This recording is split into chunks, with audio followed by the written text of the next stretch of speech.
So, hello again and welcome to COP29 here in Baku in wonderful Azerbaijan. This is the COP29 Climate Hub of We Don't Have Time. We have a remarkable lineup today for the show. We have our partners, the Exponential Roadmap Initiative. They will be holding a discussion about how businesses can strategize to proactively usher in the net zero world. And we also hear from Ecocide Law, whose mission is to make it illegal to destroy the nature and make it a criminal act to do it. Finally, there will be a conversation with Race to Zero, the world's premier coalition of non-state actors led by UN on how we are going to win the race to zero emission from the business community. But first, we're going to carry on with our kind of main daily theme that we're having here today during this conference, and that is cutting methane and other super pollutants. And it has the slogan #BuyMoreTime. Now, we're talking about cutting methane. We need to remember that this is an opportunity for, not an opportunity for a quick fix. That's not the point. The world needs to get off fossil fuels or get them so low they are a minor part of the global economy. And we also need to shut down coal plants as fast as possible, and we need to get fossil fuel subsidies down and in an orderly fashion. You're absolutely right, Nick. We must end those fossil fuel subsidies, and not only the subsidies, we also need to end the extraction of more oil because we simply don't have the carbon budget for it. So it needs to be phased out, not overnight, but in a very quick and orderly manner.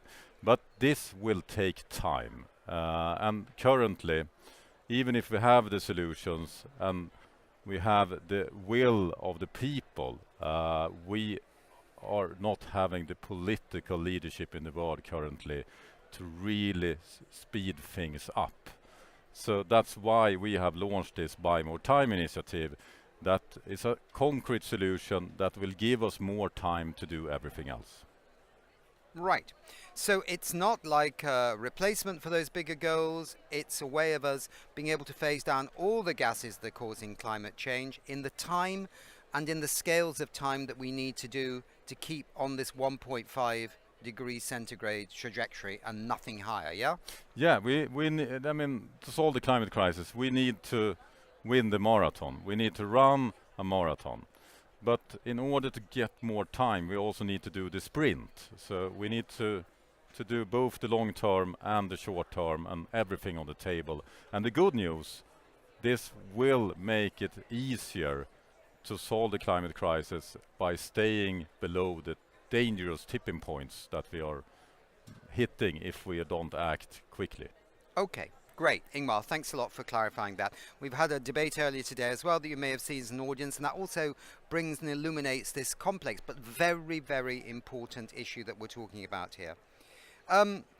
Okay, having said all that, maybe we can now have that lively presentation you did at the Tech Arena in Stockholm when we were broadcasting just recently. Yeah. So let's why don't we watch it? Yeah.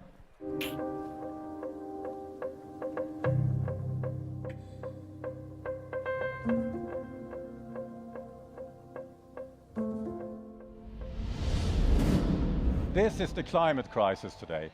We're kind of leaning backwards. And the more emission we put up there, the more we're leaning it. But we can still do this, right? The problem, if we pass 1.5 degree, and we're very near, we're kind of there, but if we stay there and we just keep going up, there is a big, big risk of hitting a tipping point. And when we hit a tipping point, this share will be very, very hard to put back up. So this is what we must avoid for the climate. And we have a cure for this. The only thing we need in order to make it is more time. We need to buy more time. And now we feel the resistance from the politicians. But when we're up here, they will not resist the green transition because the green transition are the majority. So the policy will change when the technology changes, but we need more time. So how can we get more time? The problem with carbon dioxide, when we emit it, it will go up. And it will stay up there for up to 1,000 years. Maybe we can kind of try to remove it, but it looks kind of hard to do it, very expensive. Methane is another greenhouse gas. It's a very common greenhouse gas. It's the second biggest contributor to global warming. And there's a big difference between methane and carbon dioxide. When we release this, it comes down again. On average, 12 years. It's a big difference between 1,000 years, 12 years. So the solution here is that we need to stop emit methane. And if we do that, we can actually reverse global warming with up to 0.5 degrees. That is the time we need to do everything else, because we still need to stop the carbon dioxide. So this is great news. And where does this methane come from? This is one of the sources. Bananas. Waste, food waste. 20% of methane emission comes from waste. But guess what? When I arrived here this morning, I took the bus, and the bus in Sweden, in Stockholm, are powered with bioenergy. We don't emit hardly any methane from waste. So other countries can do the same. 45% from methane comes from the fossil fuel industry. And this is a lot of emission that is really easy to fix. It's just fix the pipe. Cows are burping 4 times every 5 minutes. Agriculture adds up to 40% of the methane emissions. Many companies working on this, where you have a food additive, and you give that to the cows, and they burp up to 80% less. So what do we need? We need to look at the fridge. All the fridges we had when I was a kid were powered by a dangerous gas. And when that was released up in the air, it was destroying the ozone layer. If we hadn't fixed it, we will not be able to walk outside today and show naked skin. But we're not doing that, because the industry, the manufacturers of the fridges, the chemical companies, and bold world leaders met in Montreal, where they decided to ban freons, phase it out, put the funding behind it, and today we have perfectly fresh food and we don't use freon anymore. Isn't it great? It saved humanity once, so we can do it twice. And there is one more thing. This year, in Mars, there was a new satellite launched that is called the Methane satellite. And it will measure open data where we have emission from methane, leakage, and we will know exactly where we need to fix the problem. We don't have that for any other climate gases, but we have it for methane. So a legal system, some funding, and the data is everything we need. And this is what BuyMoreTime is all about. We can do this.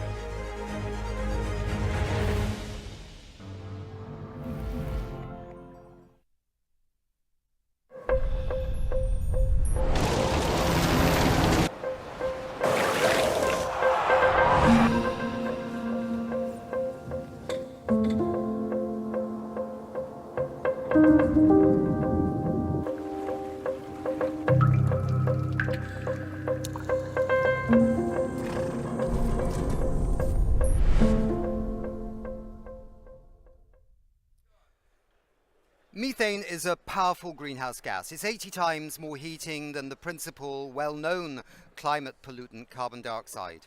But the good news is it only lasts in the atmosphere for perhaps up to 12 years. If we can massively reduce methane emissions in methane pollution now, perhaps we can halve overall greenhouse gas emissions by 2030 and stay on track with the top safety goal of the Paris Climate Agreement. And here we're going to look at the oil and gas industry, which releases a lot of methane pollution from leaks and other sources. We will hear what the oil and gas industry needs to do right now to make the big contribution to climate action. Talk to an expert with the UN who is trying to get them on track on campaign working on eye-watering methane emission by the industry in Texas, United States, using perhaps a loophole in the rules. So the fossil fuel industry, they try to not do the right thing here as well, but I think things are up for change, hopefully, in the future. Okay. And I think it's important to add, of course, we did try to invite somebody from the oil and gas industry on the show. I talked to the people at the Oil and Gas Climate Initiative, and they were quite interested, but then just before the COP, they said, well, we're not really quite ready to talk about what we're doing. So we're a bit disappointed there. I think a problem the industry has, they think we have all time in the world, and we don't. So, I mean, we need to focus on this now, not next year or next decade. Yeah, exactly. So anyway, let's dig a bit deeper into the oil and gas industry in terms of methane. First up on the magic of Zoom is Thomas de Oliveira Bredariol. You know, you're going to have to clear that one on, Thomas. My English is so bad that I go and mangle it up. He's an energy analyst from the International Energy Agency, which I can say, coming to us from Paris, France. Hello, Thomas. You're there, aren't you? Yes, I am. Hello. Greetings. How do I pronounce your last name? De Oliveira Bredariol. But okay. Is that Spanish? Bredariol is Italian and De Oliveira is Portuguese. And I'm Brazilian. So okay. Nice mix. You're Brazilian. Okay. COP30. All right. Thomas, it's great to see you. The International Energy Agency has this amazing new global methane tracker 2024 report. I think it's become for many, many people the reference for what the oil and gas industry needs to do to align with climate ambition in at least the short term. Can you tell us the key findings from the methane tracker in terms of the necessary emission cuts needed by the oil and gas industry to achieve, and any other killer facts that you think are relevant on perhaps how easy or how hard it might be for the oil and gas industry to do it? Maybe more how easy, but that's up to you to decide. Right. I'll do my best. It's a lot to pack in a few minutes. But let's just head straight on. So the oil and gas industry emits roughly 80 million tons of methane per year. And according to the latest data, this number hasn't really changed for a number of years. It goes a little bit up, a little bit down, but it stays at these record levels for quite a number of years now, despite a number of industry pledges to reduce these emissions. So we really need to see the industry going from taking action here and there on a few facilities to comprehensive action throughout the entire oil and gas supply chain. That's what we need to see. And our analysis indicates that a reduction of 75% in methane emissions from oil and gas is possible from now to 2030. That's what we call for in our net zero emission scenario by 2050, which is consistent with 1.5 degrees Celsius. And what does this mean in practice? This means that every oil and gas facility needs to have a plan on how to deal with leaks, how to monitor, detect and repair fugitive emissions, leaks. They need to be deploying the equipment, the technology that is readily available and is often comes at a low cost to capture methane that would be intentionally vented. So for example, replacing a compressor that normally would emit methane by an alternative that releases less or no amount of emissions, deploying vapor recovery units, taking care of their flares, eliminating routine flaring and venting, and all the suite of technologies that we track and that are already available to the industry today. That's what they need to do. And in terms of what's easy and what's difficult, let's start with the easy. Most of these reductions can come at no net cost because when the oil and gas industry is capturing methane, they can sell natural gas. Now, this is not true in every single location, but by and large, it's true for the industry. So when you add up all the money that you need to put into the system to deploy those technologies, and all the money that you would get from selling that additional natural gas that you're capturing, you come out more or less even. Now let's go to some of the barriers. Not all of the interventions will be cost effective. There's perhaps half of them, depends a bit on the natural gas price, but there's a significant amount which is cost positive, and the industry won't have an incentive to do so if there's not some kind of incentive either from investors or regulations in place or some other driver that pushes them to do and encourages them to deliver these methane reductions. There are also other barriers. These could be institutional challenges, lack of skills in certain places, or regulations that say, oh, you can work with a loss of up to X% of gas, which means that even if they reduce their methane emissions, they can't really monetize that.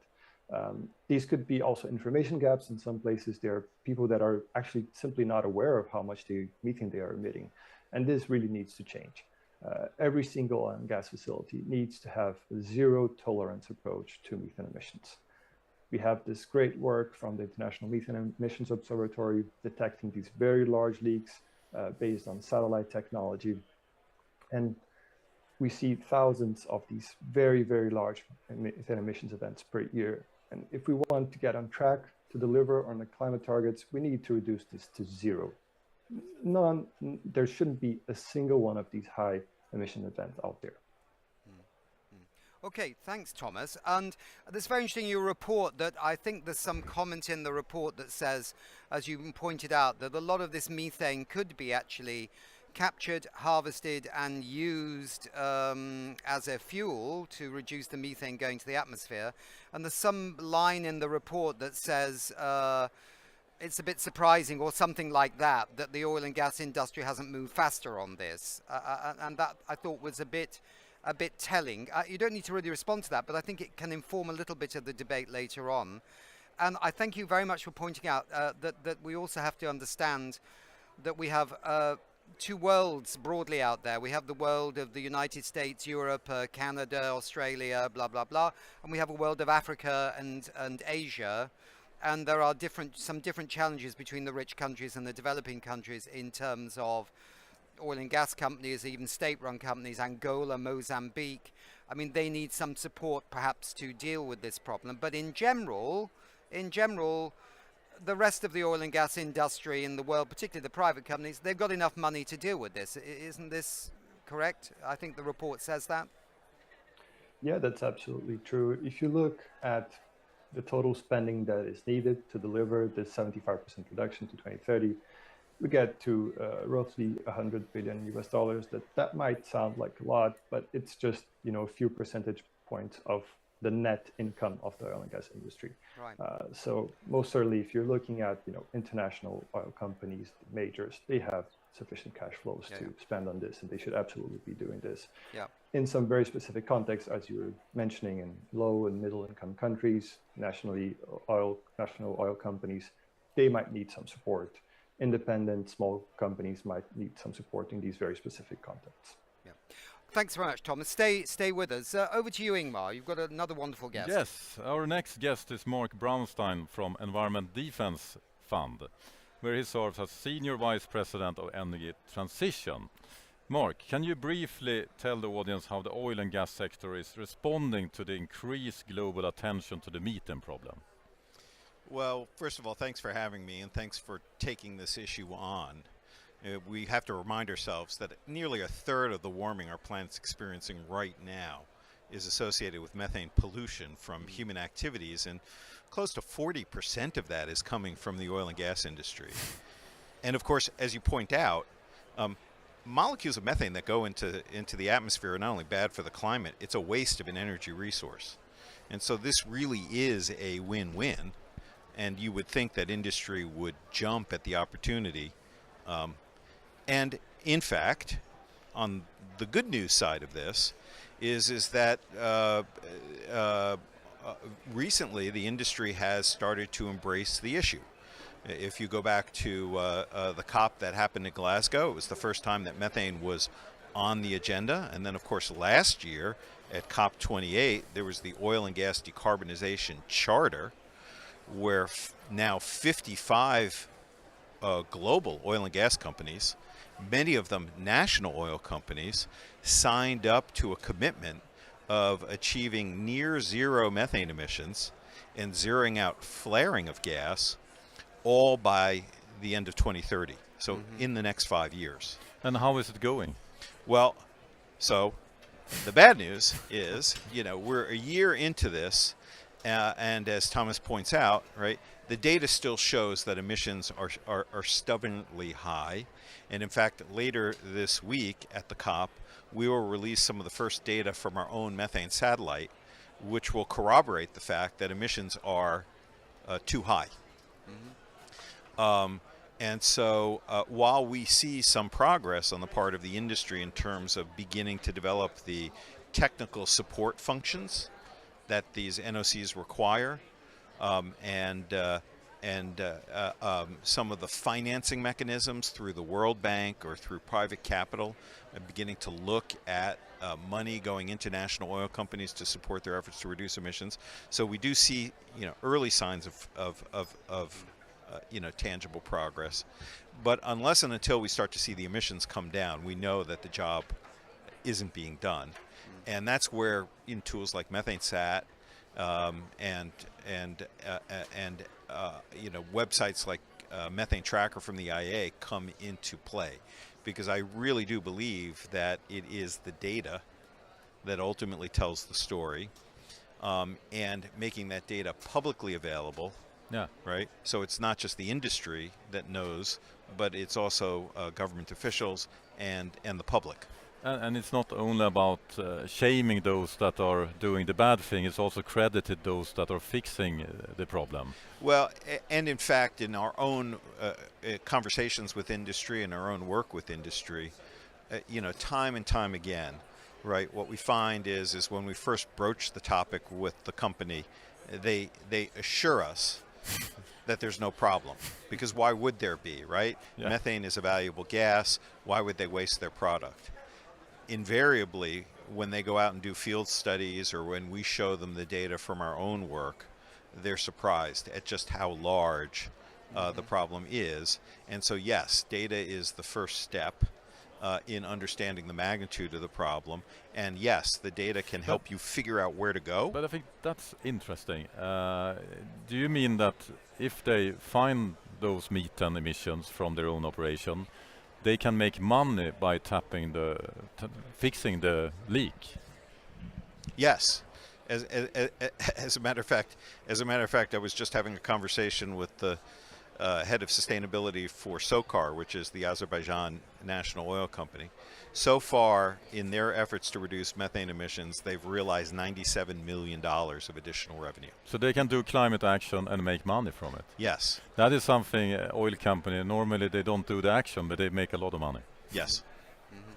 Mark, just stay with us, because we've got another terrific guest with us who is actually, in a sense, on the front line of this story. And so even before Methane Sat went up, our next guest was out there with a handheld or shoulder-held way of monitoring emissions down, I think, in the Permian Basin in Texas. This is Sharon Wilson of Oil Witness, and you worked in the oil and gas industry, Sharon, we understand, and then you witnessed pollution. You moved to a farm, and then you witnessed pollution onto that farm from the oil and gas industry, and that made you an activist. You trained as an optical gas thermographer to actually seek out and publicize the methane pollution in that part of the USA, maybe other parts too. So Sharon, you in a sense challenge the notion of methane links. You think there's a more complex or more untold story about the oil and gas industry in terms of their methane. Can you tell us a little bit about that and what you're finding in the Permian in Texas, which is a big area for oil and gas and methane emissions, yeah? Yes, and thank you for having me. I do have a little bit of a different view. It's boots on the ground, on the front line. So there's a couple of things that I would like for you to know. And one is that methane is invisible. So the industry can tell you anything about how well they're doing, how hard they're trying, and you don't know because it is invisible. If people could see methane, and I mean, it is spewing out everywhere. And I don't just work in the Permian, I work all over Texas, and I've been all over the US and to other countries.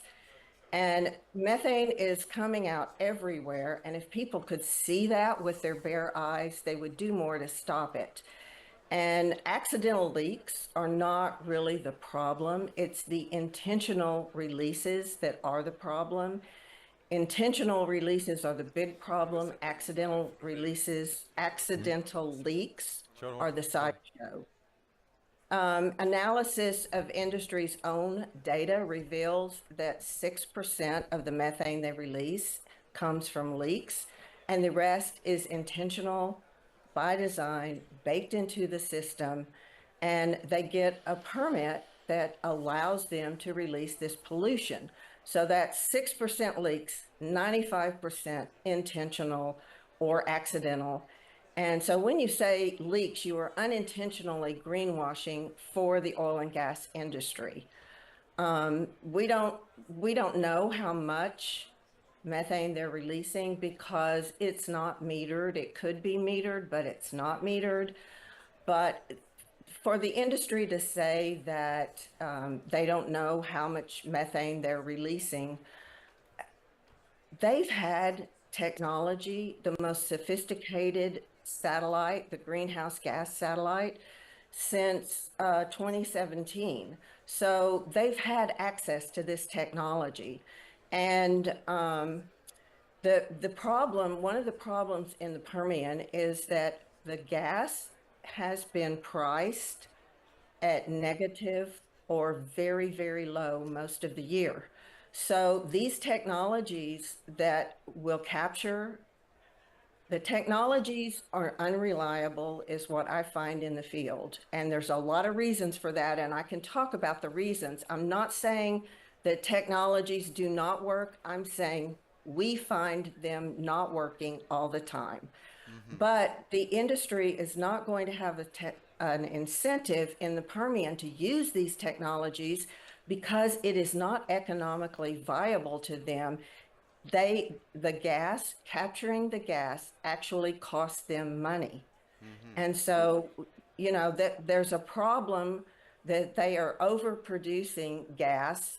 And what we need to do is focus on other countries not buying, not importing dirty US LNG, because according to Climate Trace, the Texas Permian is the #1 greenhouse gas polluter in the world.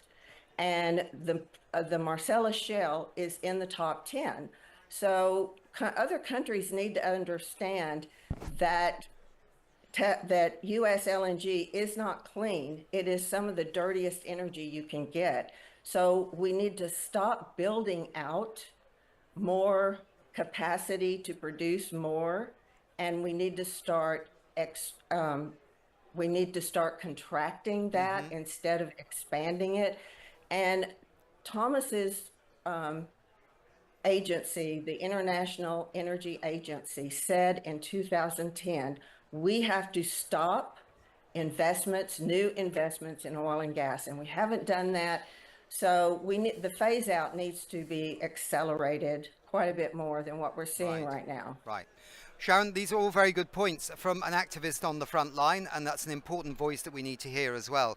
Let's bring everybody into this, and Mark and Thomas as well. So I suppose the question is can MethaneSat plus the other satellites reliably give us some numbers now on what is actually coming out? And I suppose the second question is what is the role of regulation? So we know with the European Union that right now that they are have new regulations that companies selling gas, whatever, to the European Union have to make sure that they're making cuts in the climate emissions coming from those operations, or else they can't bring it in. Yeah, well, so tell us, Mark, what do you... I think the two questions actually are related. Yeah. Right. So technologies like methane sat, which are relatively new, methane sat's been in operation since March, have the ability to track emissions down to 10 kilograms per hour, which is almost background level. And so that kind of comprehensive information on a basin by basin basis hasn't been available before. It's coming online now. It's showing us, in fact, and we'll discuss this later in the week during the Science Day, that in fact total emissions are much higher than are being reported through the IEA. Which kind of confirms what Sharon's saying, basically. No, absolutely, absolutely. And we know this, right? We know this because every time we go out and do field measurements, no matter where we do it in the world, and no matter with what technology, we see that emissions are higher than the engineering calculations that companies and countries have been using. So the satellite's showing this.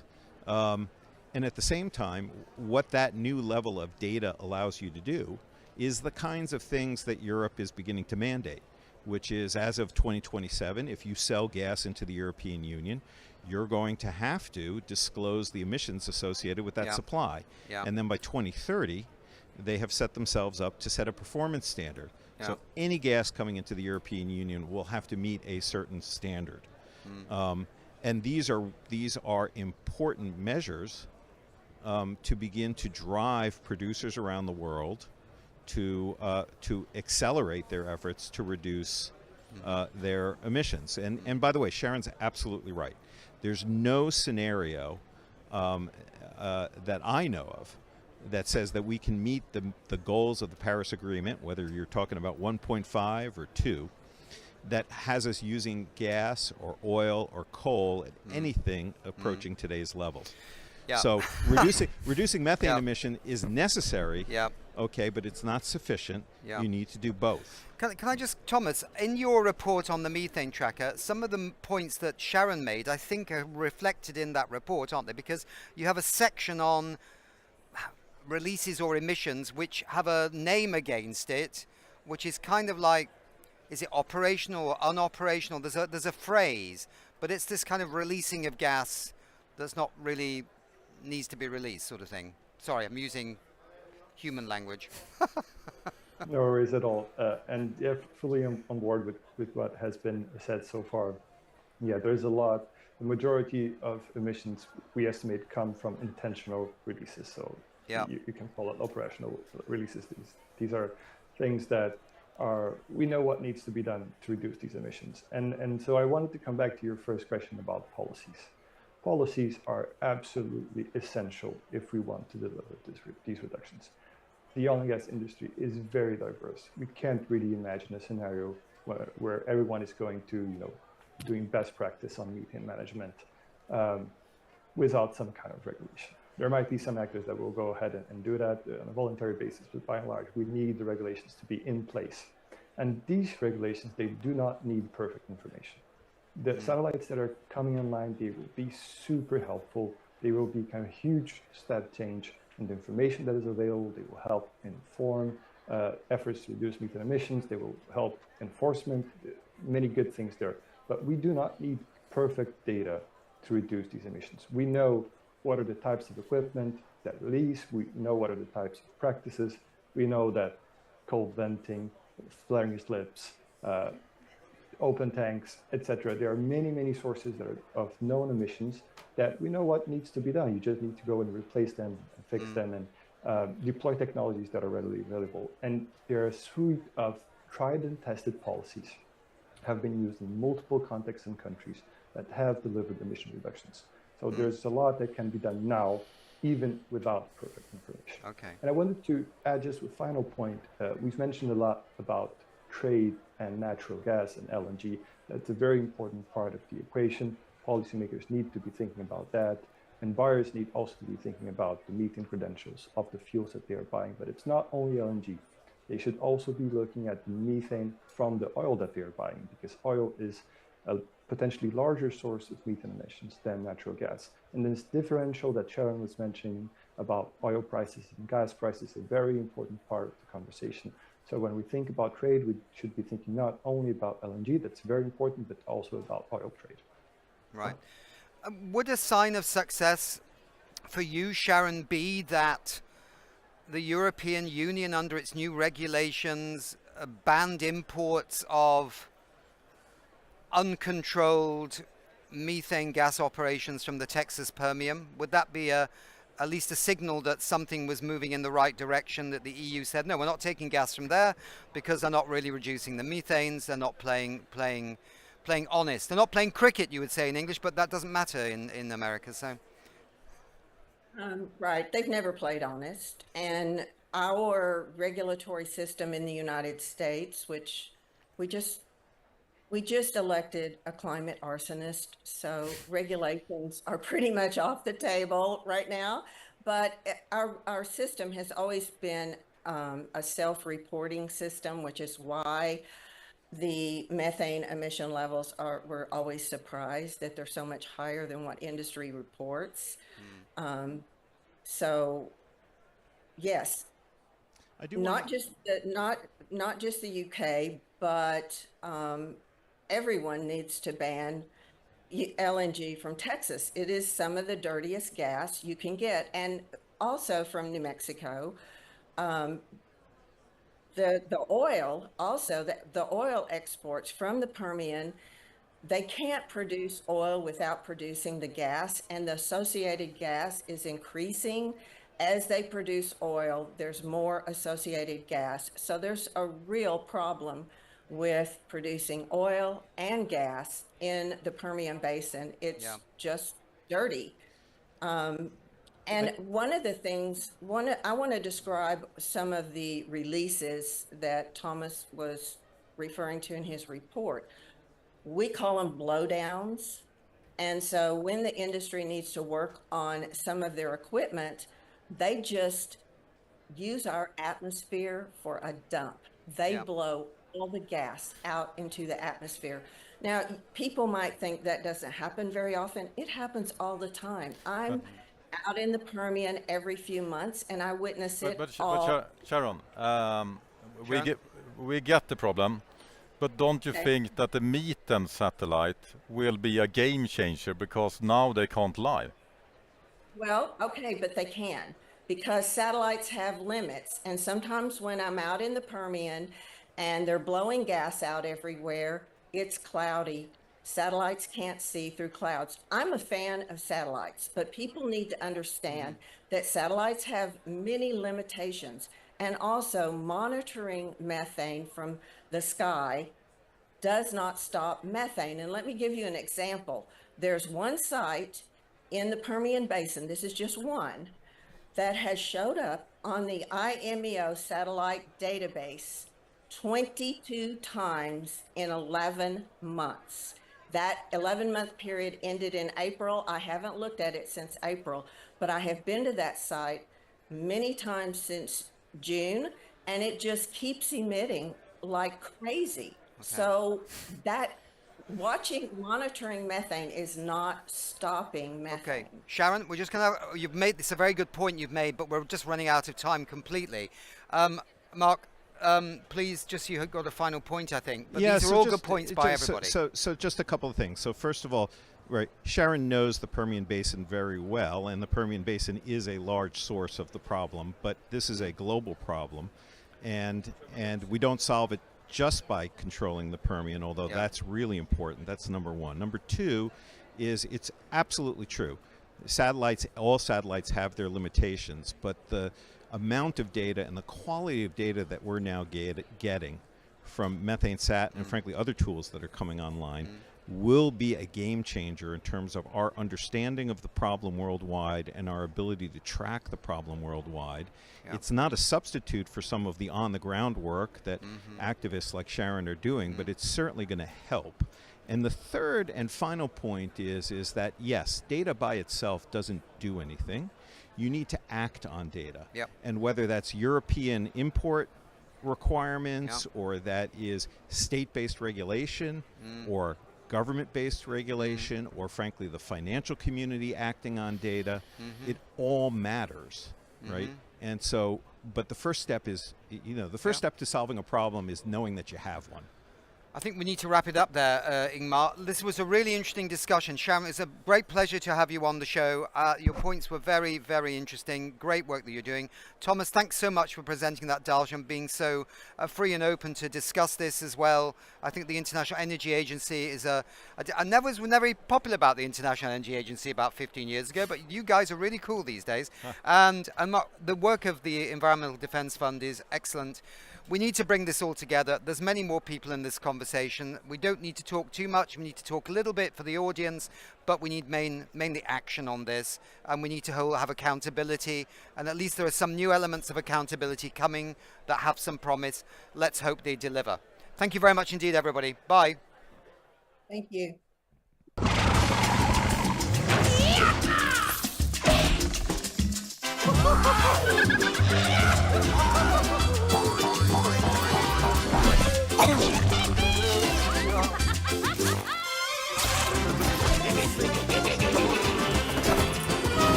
Yeah, I'm not sure what we are. I thought it was getting serious, but then he posted this story like 5 minutes ago. Weird. That's so toxic. Like, who is she? Is she one of his friends? He's never mentioned her. Oh, who is she? I don't feel so good.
Great, so it's the second day of the World Leaders Summit that's taking place here at COP29 in actually very nice Baku here in Azerbaijan.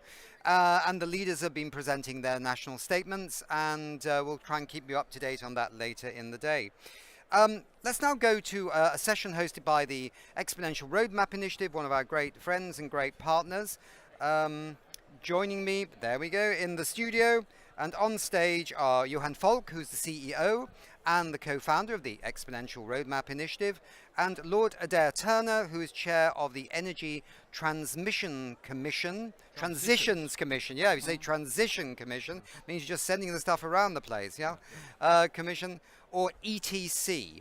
Okay, this session is entitled Exponential Race to the Top, Actions, Finance, Policy. Johan, can you start us off by explaining what you mean when you speak of an exponential race to the top? Yeah, thanks for being here again. Great to be here. As you know, science is clear.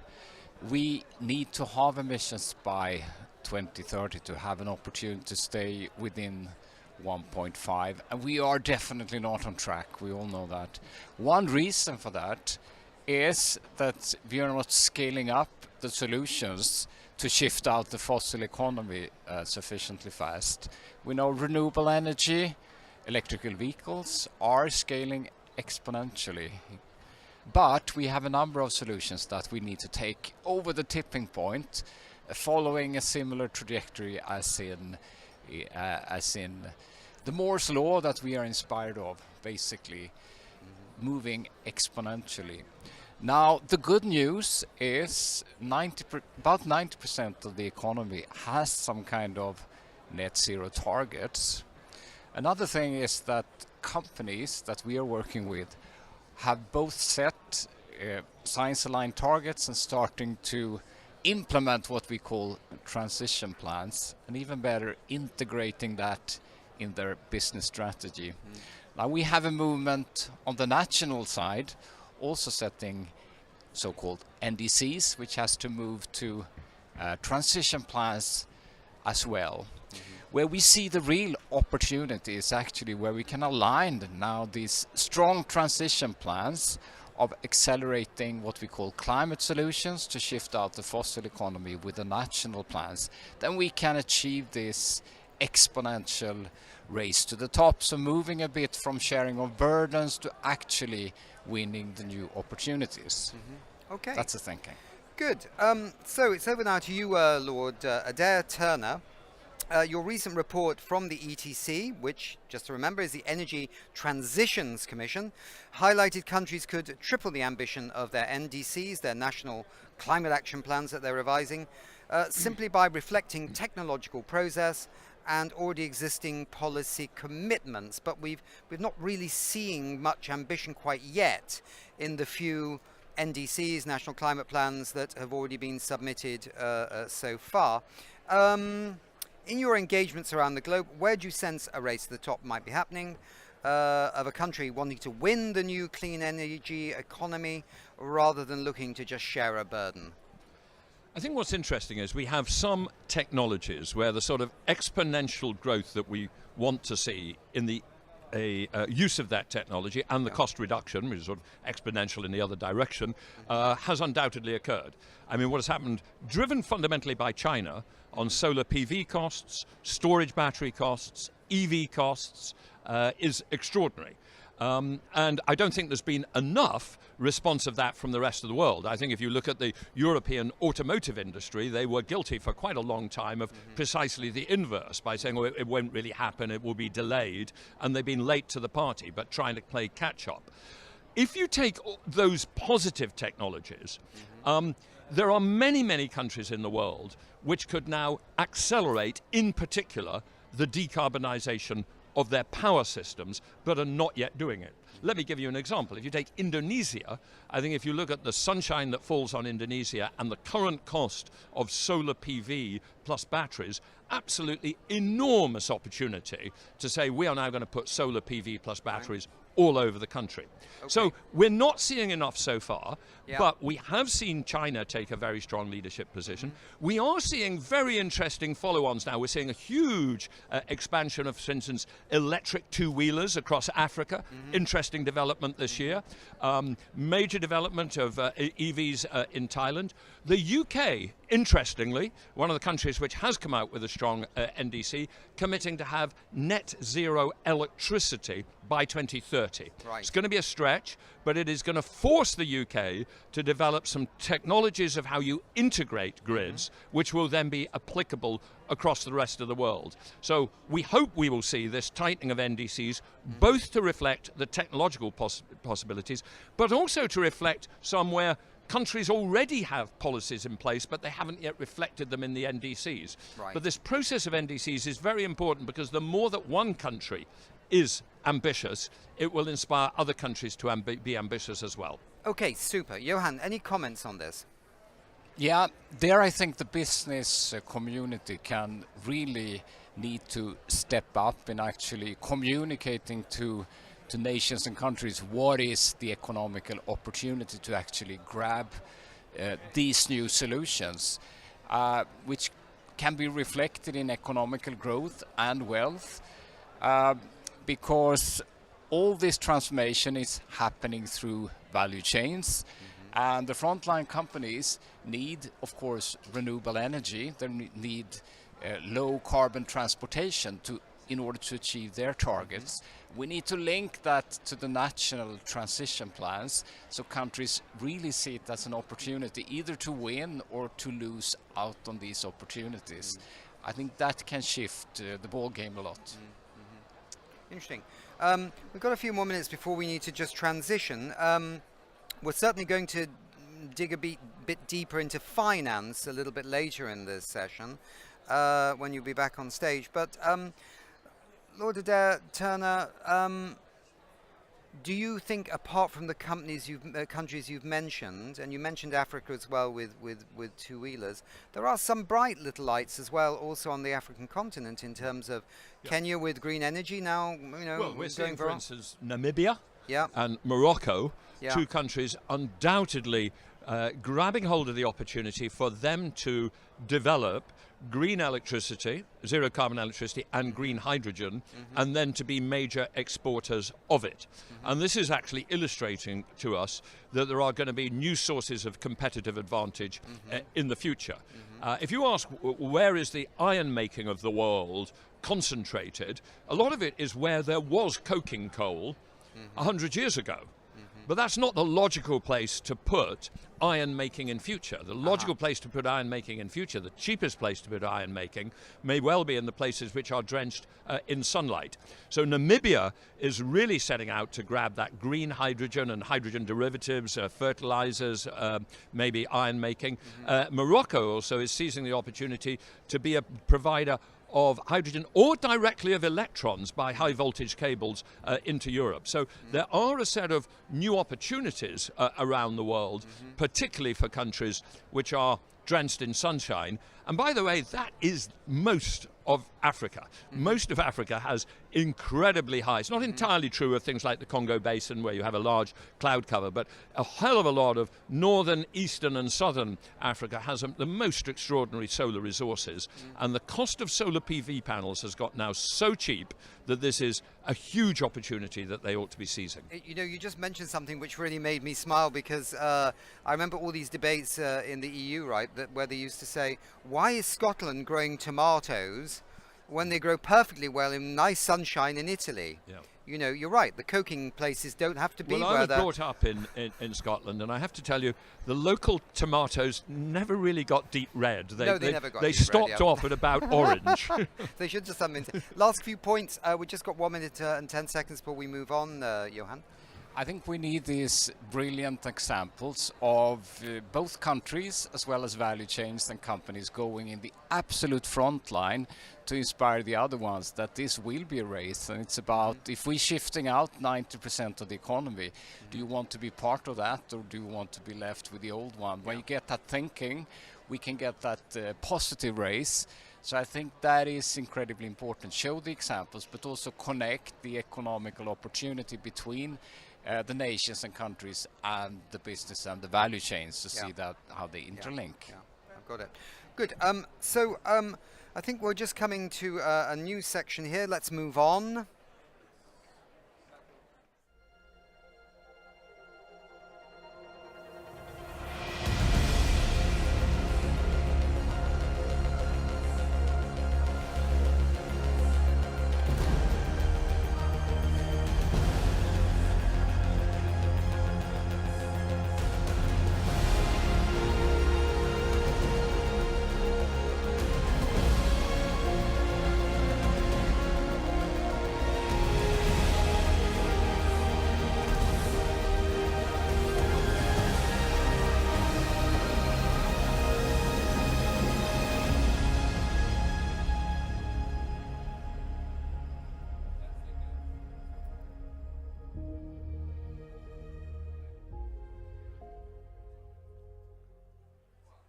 So we've got two more fantastic guests here with us at the Exponential Roadmap show, if I can put it that way, this afternoon, here live from Baku in Azerbaijan at COP29.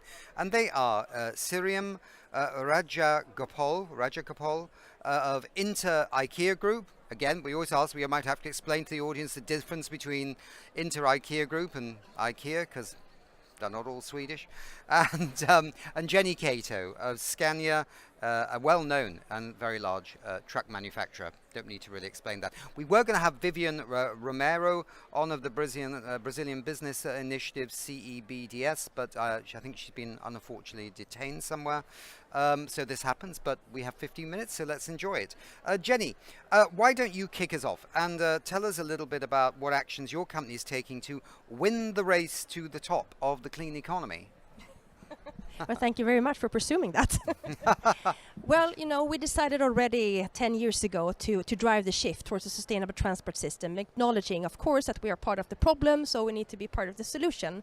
And doing that, we have to invest a lot, and we have. So we are now spending more than half than in our R&D budget on electrification. So we chose electrification as our main technology track to change this transportation system, because, I mean, we're into the biggest shift since we went from horse and carriage to combustion engine, and now we're going from combustion engine to an electrical driveline, which is much more efficient, of course, and also CO2 emission free. So we have more engineers nowadays in software than we have in mechanical engineering, and we have invested in battery assembly plant in Södertälje, etc. So that is kind of our main track for getting the emissions down, and that is what we're now trying to get the politicians and policymakers to kind of enable as well. Yeah, good point. Because you can't just have a whiz-bang brilliant idea like a super unbelievable electric truck or trucks, right? I mean, you need others in the ecosystem of a country and of a region like the EU, but also worldwide, to actually buy into this with regulation, yeah? Yeah. What are you finding? Is it still very patchy, this regulation on the electricity and the trucks? Yes, I mean, it is patchy, and it's also, you have to think about this as an ecosystem, right? So we are the vehicle manufacturer and provider, but there needs to be other actors in this ecosystem. So charging infrastructure, there are grid operators and grid owners that need to kind of get the grid into, or the cables into the ground to get the connections to the charging stations that we also need to build. There need to be access to green electricity. There also need to be a customer in the end that wants to buy our products. There need to be transport buyers to also demand our customers on sustainable transports. And I think this is where the connection is coming with exactly. IKEA in a second. But yeah, you're absolutely right on that. So I think we need the policies. There need to be kind of a holistic view and a systems approach to regulations and policies, which there isn't really today. I mean, we have really heavy regulations in Europe right now from the heavy-duty commercial vehicle side. So we will get actually heavily penalized if we can't fulfill the 2030 goals. At the same time, there are no other kind of sanctions for in the other part of the ecosystem to get the ramp up going. Right. So if a government says we're going to have, you know, XYZ number of charging points, and then they don't sort of enable the delivery of such a thing, then there's no sanctions against the government, is there? Okay, well, that's a good point, actually. Let's get... I wish we had a government representative here right now. I wish that too. Next time we'll get one. Okay, so Sriram, is it Sriram? You can call me Sri. Sri, is that easier? Yes. Is it Sriram? Sriram. Ah, there we go. Okay. So tell us a little bit. So what action is IKEA taking within this context? Yeah, explain a little bit. So when it comes to the race to the top, IKEA is looking at this as an opportunity as a business opportunity, an economic advantage to be an early mover in this space, both for an economic opportunity and also something to build business resilience for us as a business. So IKEA is a global home furnishings company which has been around for 80 years, and we need to make sure we need to do everything possible to secure our existence as a brand for another 80 years and beyond. So that's for us is the framing of the whole, that's for us is the premise for why this whole agenda is important.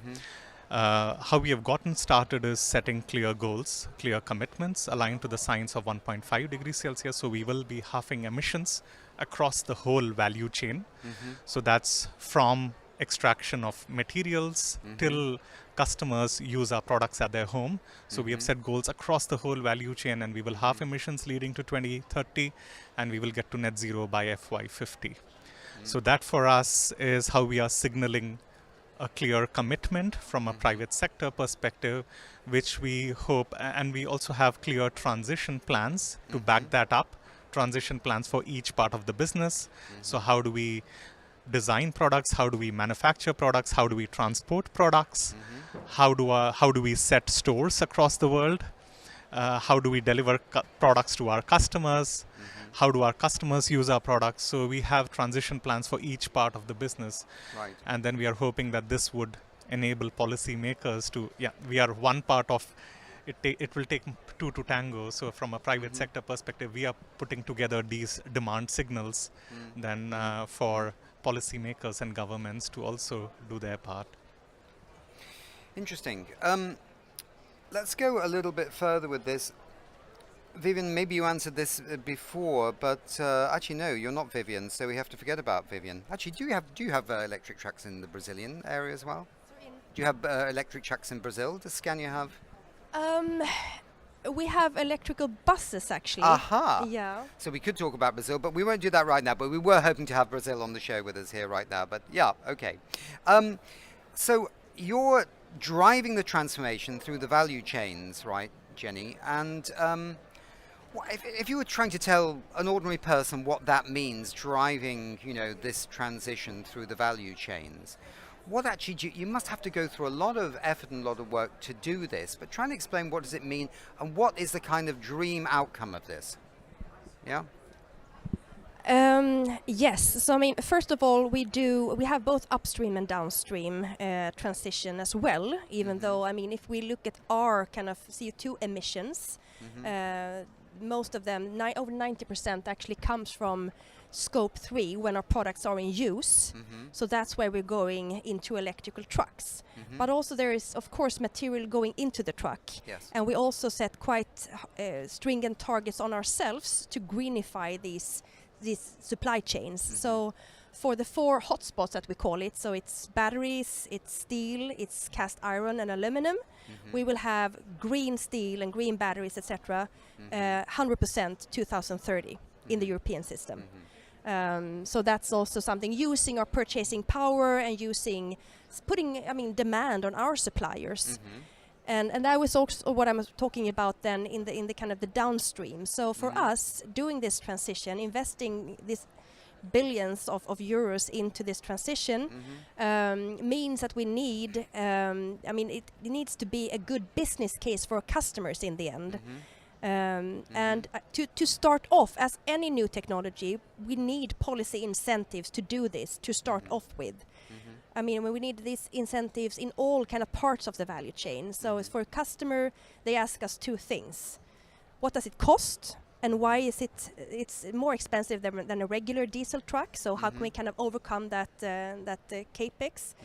And also, where can I charge my new, brand new electric truck?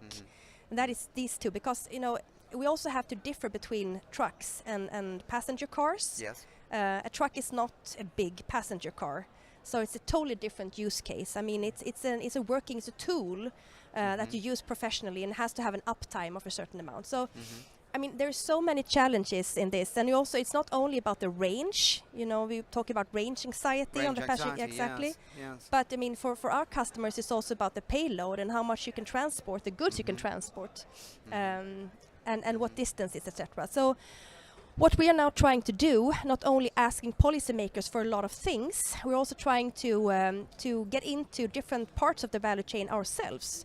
So we have a joint venture with our competitors, for example, Volvo and Daimler, on building charging infrastructure for trucks in Europe. Right. Setting up 1,700 charging points across Europe. We had one inauguration in Sweden a couple of months ago. We're also investing in a depot charging company. It's also that we are operating ourselves, helping our customers to build depot charging so they can charge overnight. And we are also trying to get into some innovative business models where we can, in another joint venture that we have, UNA, provide transport as a service to kind of take the risk of investing in a truck. So you can just, as a transporter or transport buyer, buy transport as a service or vehicle as a service. So it's like not owning the truck. You can have access to the truck when you need it, like you do with car sharing. Yeah. Exactly. It's interesting in I think it's Barcelona or Madrid. Maybe it's Barcelona. They're using the heat from the metro stations there. You probably know about this to create not only create electricity for the metro station, but now they're creating it for the charging points in the nearby car parks in the metros. So there's all kinds of funky technology happening right now, and it's kind of which one do you go for as a joint venture? You know, it's really exciting. On the financing side, are there particular policies as well from your side as IKEA that you really need to keep you up late at night, or you feel that there need to be more of something in that vein? From a financing perspective, the biggest thing that needs to happen is removal of fossil fuel subsidies. Right. The cheapest form of energy today is already solar. The reason why it's because fossil fuels have the crutches of subsidies. Renewables don't have a level playing field as such. So if that happens as a starting point, that will lend business cases to be very competitive on its own, and that will spur acceleration of actions across the whole value chain. So so that for us is the first thing that we would really need as such. And then we also need financing in a sense, and we work with more than 1,000 suppliers in developed markets as well as developing countries and underdeveloped countries as well. In many cases, private sector need to do, and we can do our part in trying to work and provide the financing needed for our suppliers. And for example, we have a 100 million euro financing program for suppliers where we provide loans to suppliers to accelerate their journey. But that itself is not a silver bullet by itself, and we can't do everything on our own. And we see that public governments, the multilateral banks, they all need to also do their part to make sure that financing is available at good terms. And this is the finance COP. So we are hoping that there is an action and there is a good agreement at the end of COP on how the financing would be made available to all these other countries. And then we also need financing also in developed countries on topics like regenerative agriculture, for example. Yeah, that's so important. And for us, food is very important. It's almost 3 to 4% of our overall footprint. And when we transition from traditional forms of agriculture to regenerative agriculture, and it takes time for the benefits to manifest. So in the meantime, who bears the burden of the costs? Again, private sector will do their part. But we also need to see a solution on how governments can also and other organizations can step in to support the whole decarbonization journey. So, you know, we're going to have to wrap this up in a couple of minutes, but I just think this whole, I mean, I think I mentioned you before, but I find the whole ecosystem and the kind of potential virtuous relationships between different parts of the supply chain all trying to actually reduce their emissions quite interesting. And, you know, maybe this isn't your part of IKEA, but I think it's this week announced that that some companies like IKEA, Patagonia and others were looking for shippers, people shipping goods around the world to ship with cleaner fuels in the ships. And of course there was an announcement in Glasgow about shipping, and I think Hapag Lloyd in Germany won the tender among this consortium of companies to use not the most eco-friendly fuels, but quite close, or certainly better than the bunker fuels, in some of the shipping that it's now going to do for IKEA and Patagonia and the whole list of other companies. So it really is an interesting relationship that can happen, pushed by business wanting to reduce their emissions, getting others to join in. You know, I think this is really cool. Okay, I think we're coming towards the end of this section here. I wonder if we could move on and say goodbye to our guests. If we could move on, ladies and gentlemen.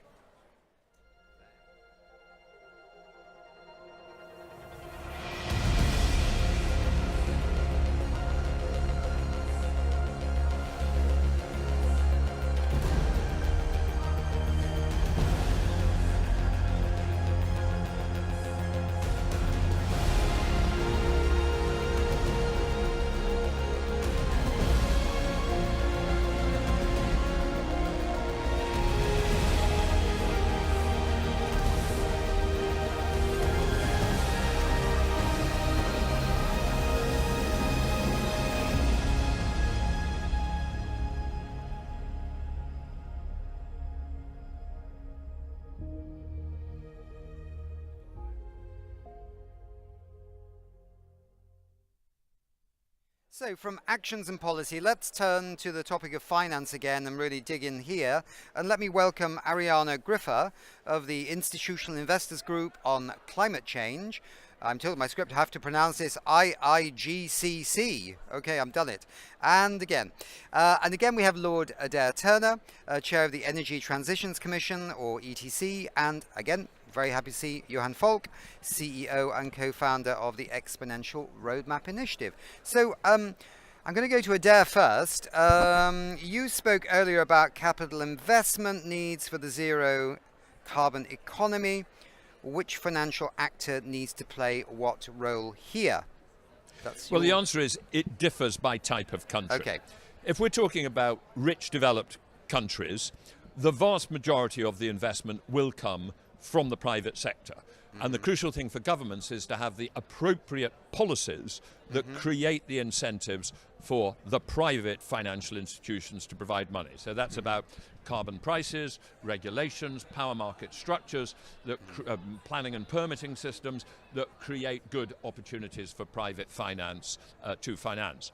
There is still a role for public balance sheets, I think, in even rich developed countries to do the sort of first of a kind risky things that maybe the private sector won't learn to do immediately, but it's primarily private finance.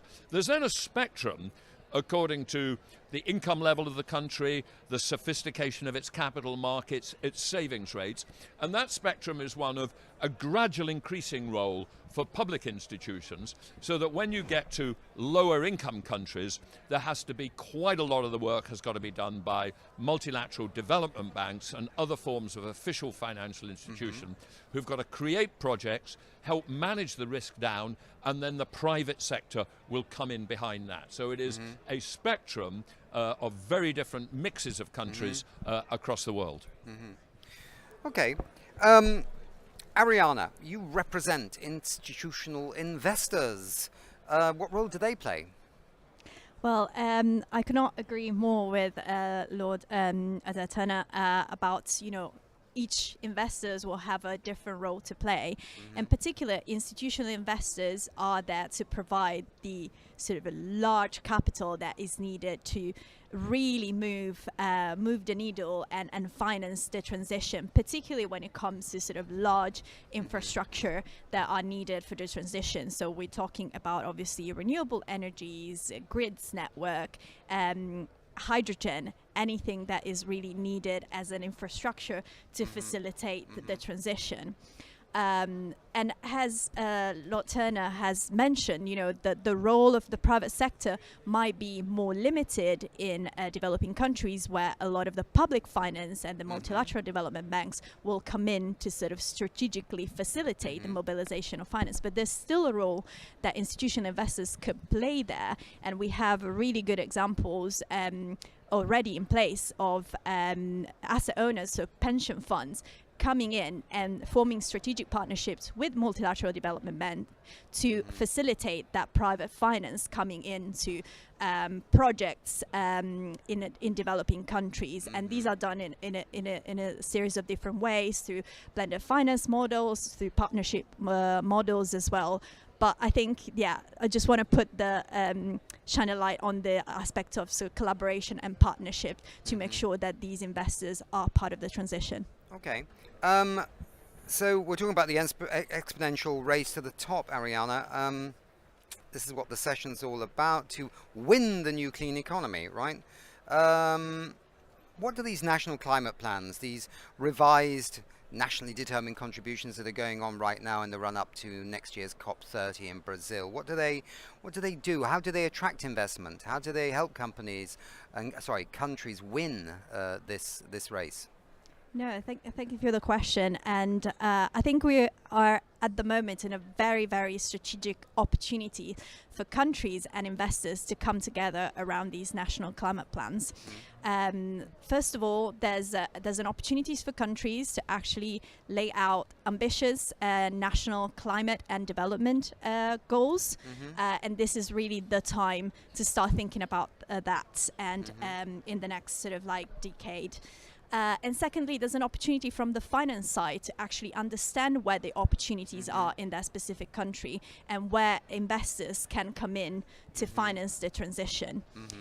What is not happening with the previous national climate plans or NDCs is that they're not really communicating these to the private sector, to businesses and to finance. So we really need to use this opportunity to actually provide more of the details, more of the information that investors can actually use to identify these opportunities and also co-create some of these investment opportunities with countries.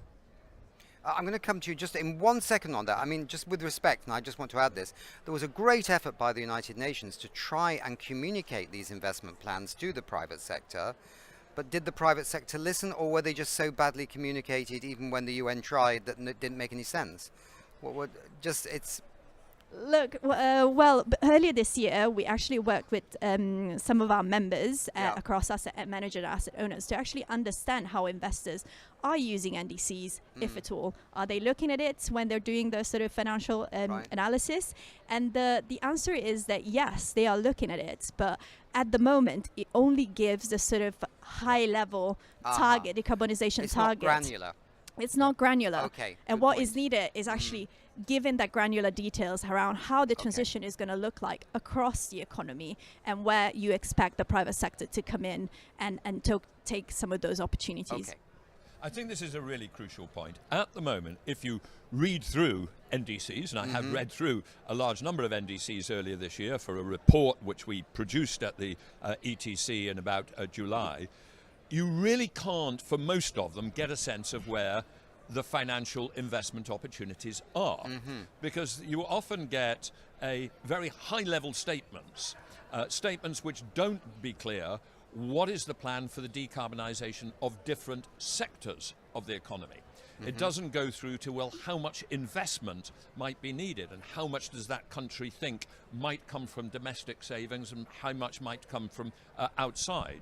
Right. Now, NDCs are nationally determined. They are, to a degree, voluntary. But I think the crucial distinction we've got to make is that we're going to have to keep the idea that the actual quantity reduction target is voluntary, but we should try to get more standardization on what they actually say on the format. And the encouragement needs to be, if you develop your NDCs in this format with greater secular granularity, greater links to which of your policies do you think are supporting it, where do you think you need financial help or not, that I think will help make it much easier for that to be something that the private sector can look at and say, given that the country's said that, I can see that there's an investable opportunity bound to be in this area or that area. Johan, come in here on this.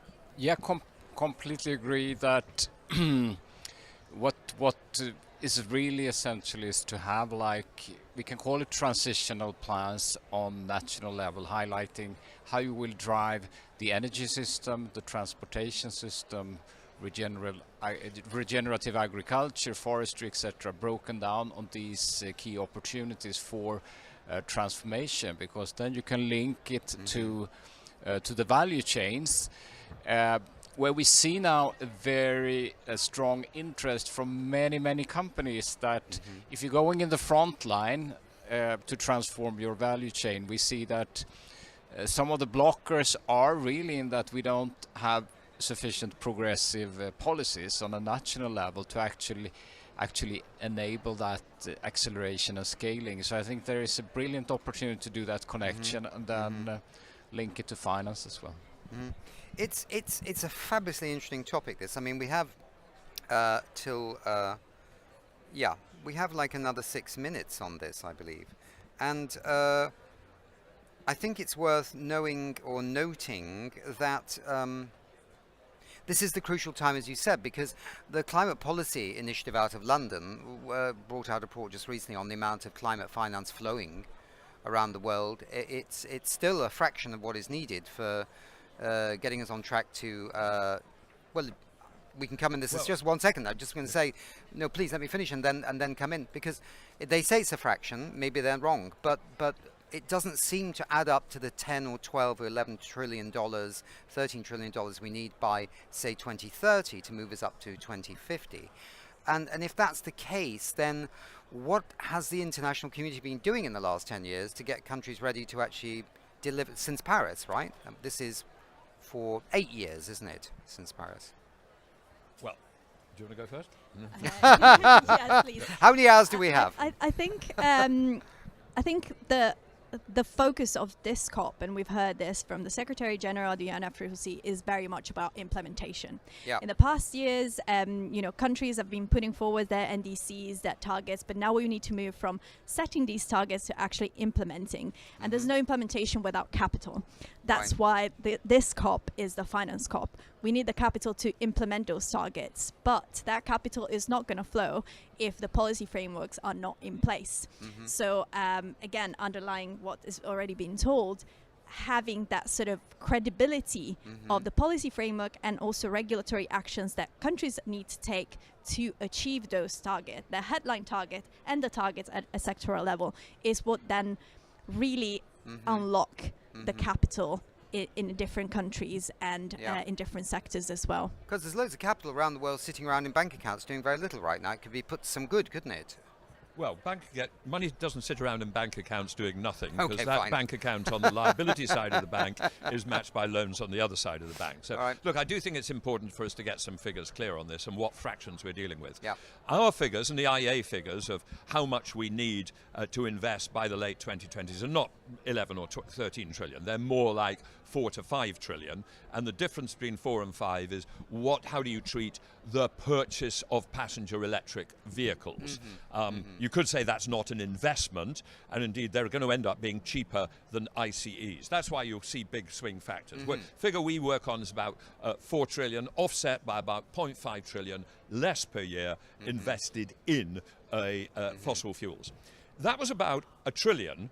That investment in the new economy we need in 2020. And according to the IEA figures, that has already gone up to about 1.5 trillion. The challenge so far is that almost all of the increase has been in China, Europe, and the US, stimulated by the Inflation Reduction Act.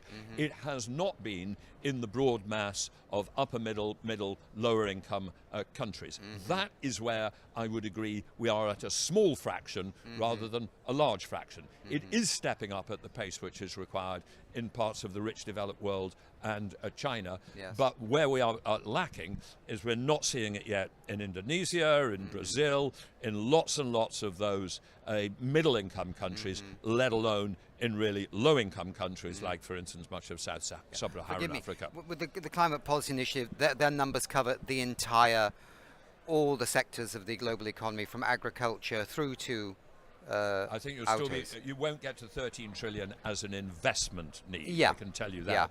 You may if you add adaptation needs, you may if you add loss and damage, you may if you talk about the wider pursuit of the Sustainable Development Goals. But it's important to try and get figures which are large and comprehensive, but without just chucking everything in to have an even bigger figure. Okay, very good. The other crucial thing is 70% of all the investment required, 70% of all the investment required is in the power sector.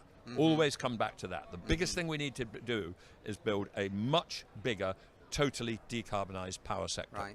Right. Johan, do you want to come in on this? I do think there is a difference compared to 10 years ago. Is actually that a lot of the solutions that didn't exist at that point in time, we didn't have we hadn't passed the tipping point for renewable energy and electrical vehicles, and now we can actually show that these are following exponential trajectories. We have a lot of new solutions which are left to the tipping point but needs to be accelerated. So I think it's a huge difference. I would claim that we would have the solutions to take us to the second halving, but they're not accelerate sufficiently fast. I also think that for particular technologies, we also need more investments, public and private investments. I work with mobile telephony, internet and everything previously, and I don't think we would have had these technologies without also the combination of public investments in the initial phases of some of these demanding technologies as well. I think this is actually to go back to the developing countries point. This is even more important when it comes to developing countries, where actually the cost of capital for the same technologies that are now here so cheap actually still makes it so much more expensive to implement in those countries. So therefore, we do really need public interventions to enable the transition in developing countries, and we cannot forget about them, because we need to bring everyone across with the transition, as this really poses like global systemic risk to the whole financial system. Good.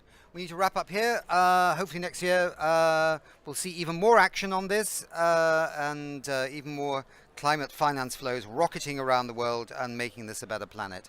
Thank you very much indeed for being with us. Thank you. Thanks.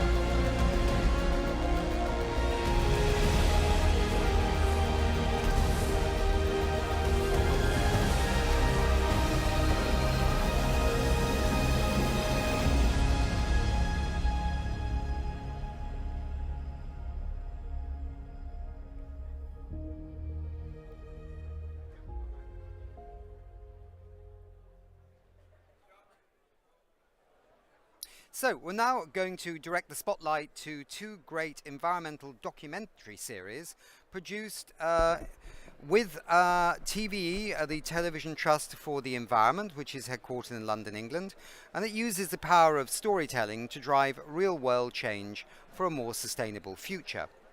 One of these series is called The Children of Rio, and the other Decade of Destruction. And the great thing is that they are, from today, available to everyone to watch on the WeDon'tHaveTime.org website. With me on Zoom to talk about these series are Karma Vangdi, Head of Operations at TVE, Richard Creasy, Trustee Emeritus at TVE, and Suriana Narula, the President of Consortium for Street Children and a current trustee of TVE. Let's start with the Children of Rio, which we'll see a short clip of at the end of this session.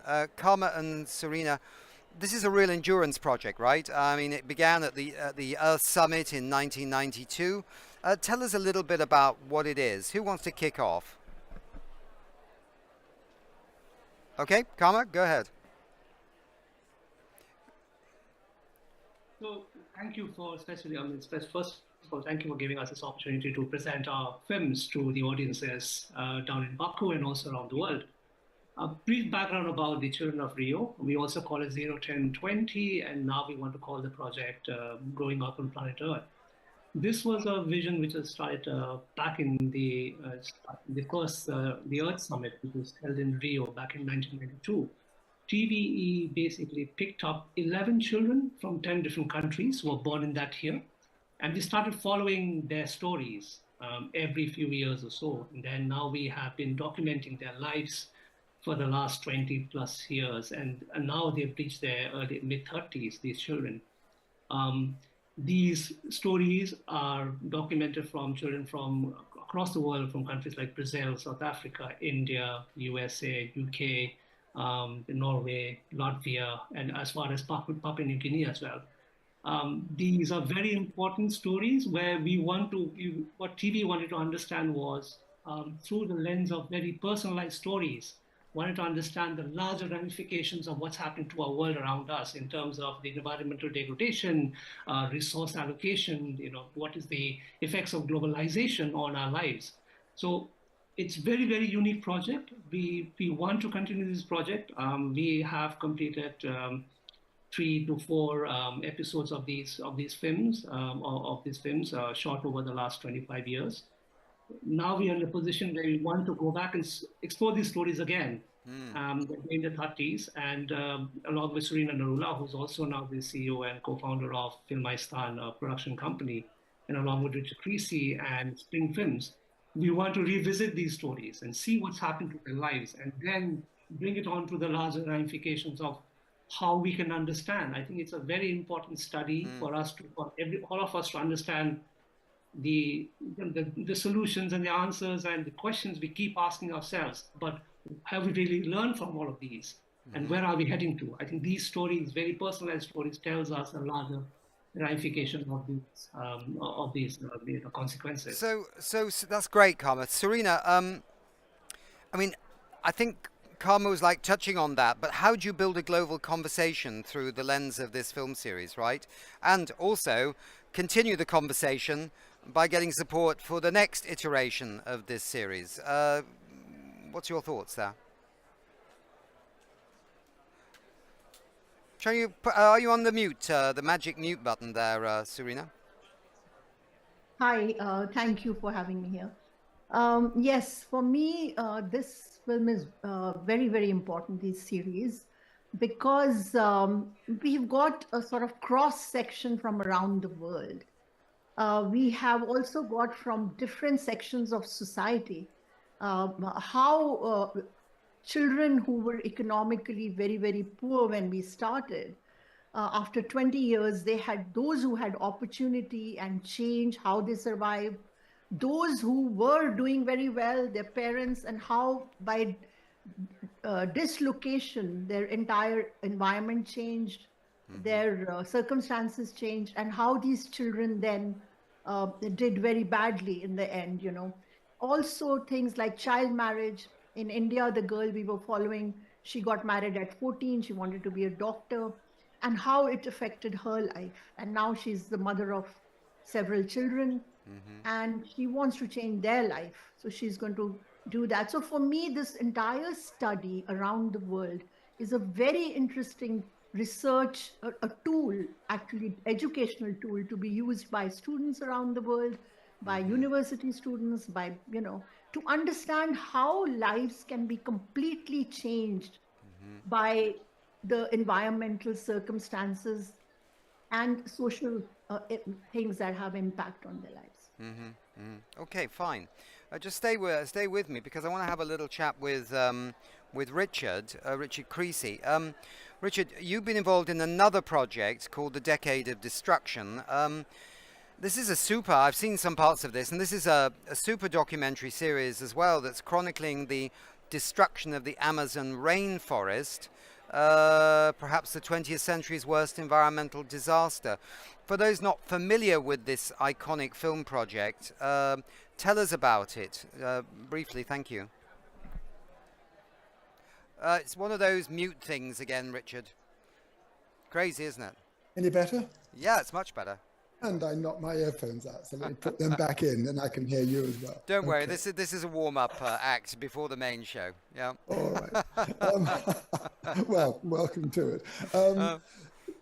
Decade of Destruction, I commissioned 40 years ago, but don't let me put that off. It is as current and important today as it was. Indeed, I also commissioned the Millennial project at the same time, and that's being regrown.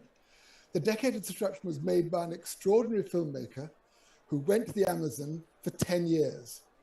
And that meant we had to fund him and see them for 10 years as it went through from the early 80s to 90s. The problem I always have with this series and so many others is an enormous amount of energy, an enormous amount of time is spent making them, and then they're only seen once in the UK, occasionally via DVD. And what we're doing at TBE is to rethink that, because we now have come to a completely new era in which we can suddenly use digitization and a new way of thinking about things. So that what we're doing is to take the old decade films, to digitize them, and then to put them into a graphic novel. Now, this is to augment what's happening. And by augmenting it doesn't in any way take away from the original films, because they will be reachable by a click or by a QR code from the graphic novel. So it means that people can look at them all around the world. And by people, I want a younger generation, and that takes us very much to schools, to colleges, to universities. And what impressed me recently at a panel I was at the BFI, is how many young people are coming to these. They are thirsty for the information which has been embedded for so many years. So our graphic novel is going to be doing that, and that's how we're approaching it now. To go briefly back to how it started, TV started 40 years ago, and TV sprang out of that particular series, Decade of Destruction. Because when I commissioned it, the company I was working for only had a license for another 3 to 4 years, and I needed to find a way in which that license could be extended for the 10 years it would take to make the project. And therefore I got together UNEP, United Nations Environment Programme, WWF, and budgeted it from my program series budget. And that's how TV was funded all those years back. So that was the background to it.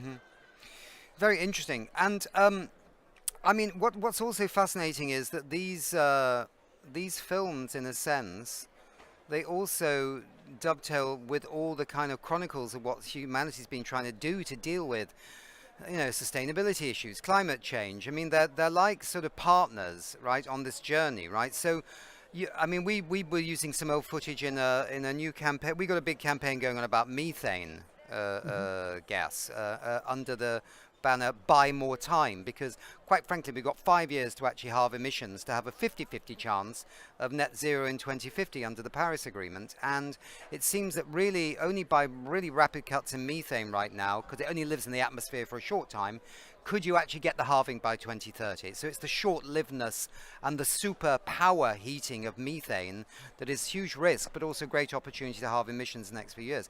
We were using some old TV footage from the days of the Montreal Protocol, because of course that was an incredibly successful agreement on those gases that were in old fridges and things like that. And it's when you can compare moments in time through the lens of film and TV that you can weave stories about the present by weaving in the past. You know what I mean? And also lessons learned, actually, because the Montreal Protocol, for example, has been a great success. How did it do that? So all this footage is academically important, and it's also historically important, but it's also important guides to our future that we forget at our peril. And also, some of them are bloody entertaining, right? And I think we have to also remember that. As you rightly said, Karma, at the beginning, you can watch these anywhere as if, you know, turn the clock off for a second. What year was this? No, you can look at it as if it's as fresh as yesterday, some of this, right? So I don't think that's very strange at all. What I want to know is,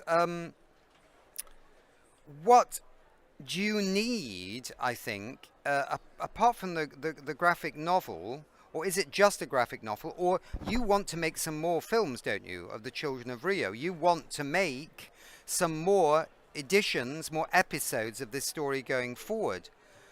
Who is going to fund this, and what's it going to cost? Does anybody know? Okay, everyone has to unmute. Just unmute. It's probably easier, right? What we are planning at Filmistan, we are going to fund some of it, but we are looking for others to fund and help us. How many, Serena, how many episodes do you want to make going forward? Right? Well, sorry, it's a conversation. Anyone can jump in on this, right? Okay. So, Karma, you tell me on that one. Yeah, so we have, especially for the 01020, the Children of Rio project, we have 10 stories to tell you. Right. Papua New Guinea. So we want to make an episode of, ideally, 10 episode stories, each episode lasting half an hour to 40 minutes. And we want to appeal to any, funding agencies or even streaming bodies who want to partner with us to come with this. So, and the locations are right, like I mentioned earlier, we have stories from Latvia, Norway, Papua New Guinea, India, China, UK, US. Fascinating stories. So we want these to come to the next generation. We've already documented them till their mid-20s. Now we want to go back to their lives and see what's happened to their lives in the 30s. And so we want to approach to any streaming platforms. I'm sure that, this is a finance, as we are big for institutions, bodies, But at the back of this, we not just want to create the films, but we also want to create a resource, an education resource, curriculum-based resource, because each of these stories can tell a very, very interesting story. I mean, very, very interesting developmental issues, environmental issues. We can pick on these from these stories. So we want to approach any UN bodies, any foundations who might want to partner with us, to create this education curriculum resources at the back of the film. I think a comparative. Yeah, Serena? I think a comparative analysis of the world through these 30 years and through these 12 or 10 children will be absolutely fascinating, because that will tell you much more of what's happening in the environment and other issues very, very clearly, because comparative analysis always is very, very interesting. Richard just wanted to come in, yeah.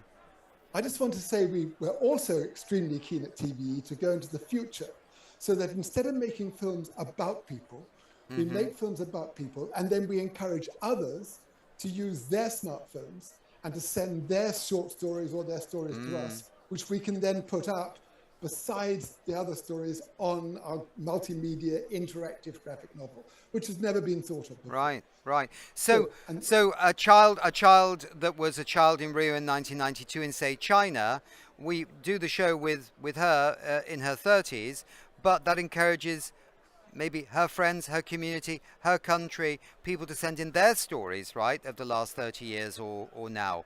So it becomes a much bigger archive going forward into the future, yeah? Is that right? Or could the grandparents of the children of Rio send in their little clips? I would argue yes. Yeah, could see, actually, they could even tell a even further going backstory, right? I mean, yes, this I don't know. Does the internet have enough space for all this? I think the internet has enough space for those who want to use it. Yeah. And Look, we really want to use it. So, we need to get it interactive. So I don't forget here right now, I just want to just ask you, if you were a funder to fund this next iteration of this series, how would you contact TVE? Who would you get to? How would you get hold of them? So at the back, you will watch this short promotion film after this, and then we've kept our email address there, so it's quite easy. Reach out to us at karma@tve.org.uk, or you could reach out to serena@tve.org.uk. So we just kept our first names and our email addresses, so we can call these emails with you, and we would, we're appealing to platforms like We Don't Have Time to put our email addresses, put our contact details. We also have a website, tve.org, where contact details are there. And any way that they can reach out to us. We have a social media platforms as well. Our social media handle is TV Inspire. If they search for TV Inspire in any of the platforms, from your X's to your Facebooks and your Instagrams, they can find us and write to us, and we'd be more than happy to connect with them. Right. I'm just checking the time here because we're running a live show and there is another show coming up soon. I just want to make sure we got enough to show the clip, which is going to be 4 minutes at the end of this.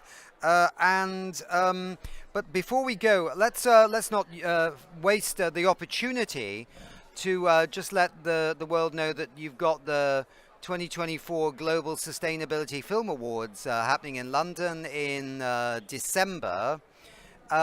We don't know the winners yet, I understand, but this is going to be a big show, and that people out there watching this should also, if they weren't smart enough and clever enough to submit for the 2024 Global Sustainability Film Awards, they should get involved in that next year, which is also a fantastic vehicle for businesses doing the right thing to actually showcase what they're doing, as well as the wider society.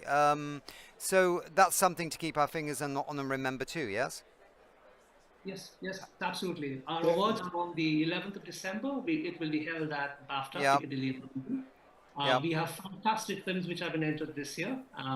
Nick, as you know, you're also one of the, you chair the jury members of the final films. Oh, now you're giving away big secrets now, Karma. So we look forward to getting more film. We just want to make sure that as many people submit their ideas, because these awards, film awards, are not just film awards, but they're also looking at sustainability solutions. Yeah. I just wanted to feed back to you as well that here in Baku, despite some of the global politics that are going on right now, or politics in certain countries going on right now, there is a real buzz in this place for. I must say, there's a very confident atmosphere that we can actually act on climate change.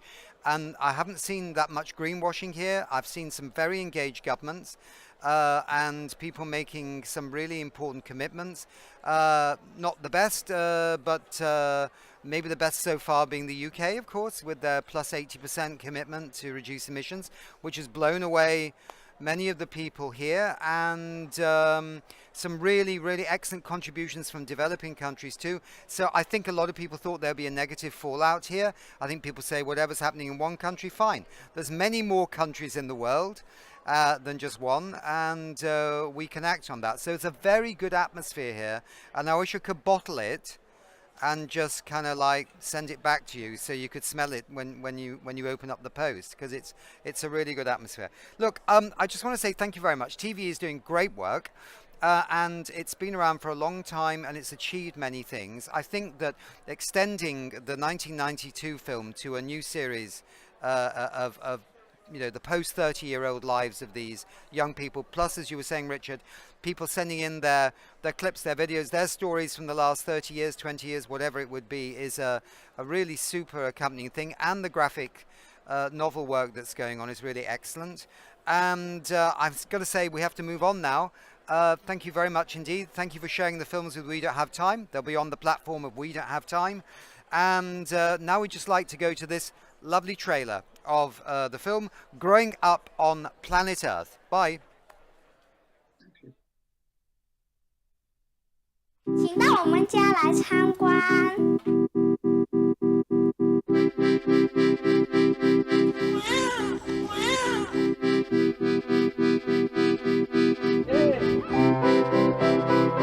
Hello, Saucy. Hello, sweet. I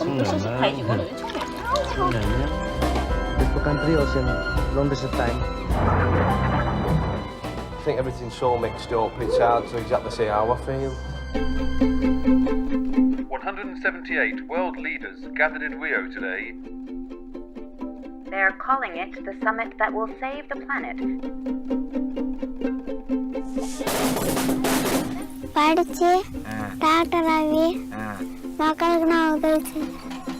You should always keep a gun in your house, just in case.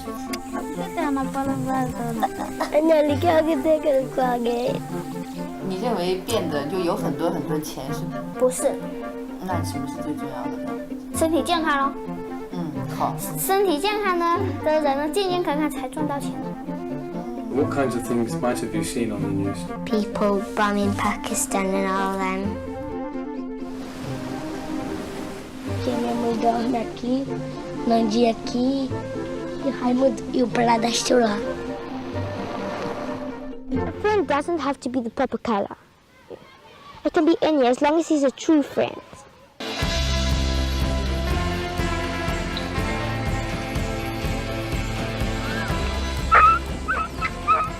Hiyo manini mang'ombe au mambuzi, kasema mimi sitaki maneno.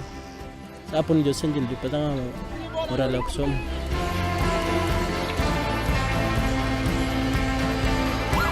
Eu fiz não sei o que na escola e eu fui expulsa. Aí eu parei. Aí depois eu engravidei. Nesse negócio de droga aí eu tenho medo de, quando ele crescer, querer fazer a mesma coisa. Até que não é de ficar muito doente, não.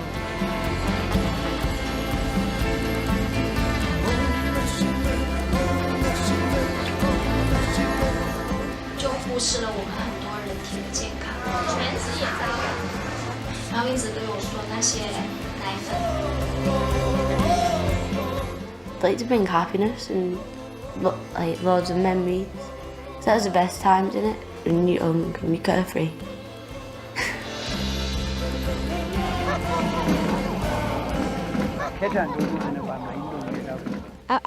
Abantu badala badlwengula abantwana. படிக்கணும்னு ஆசை தான், ஆனால் படிக்க முடியாது, வீட்டில் போட மாட்டாங்க.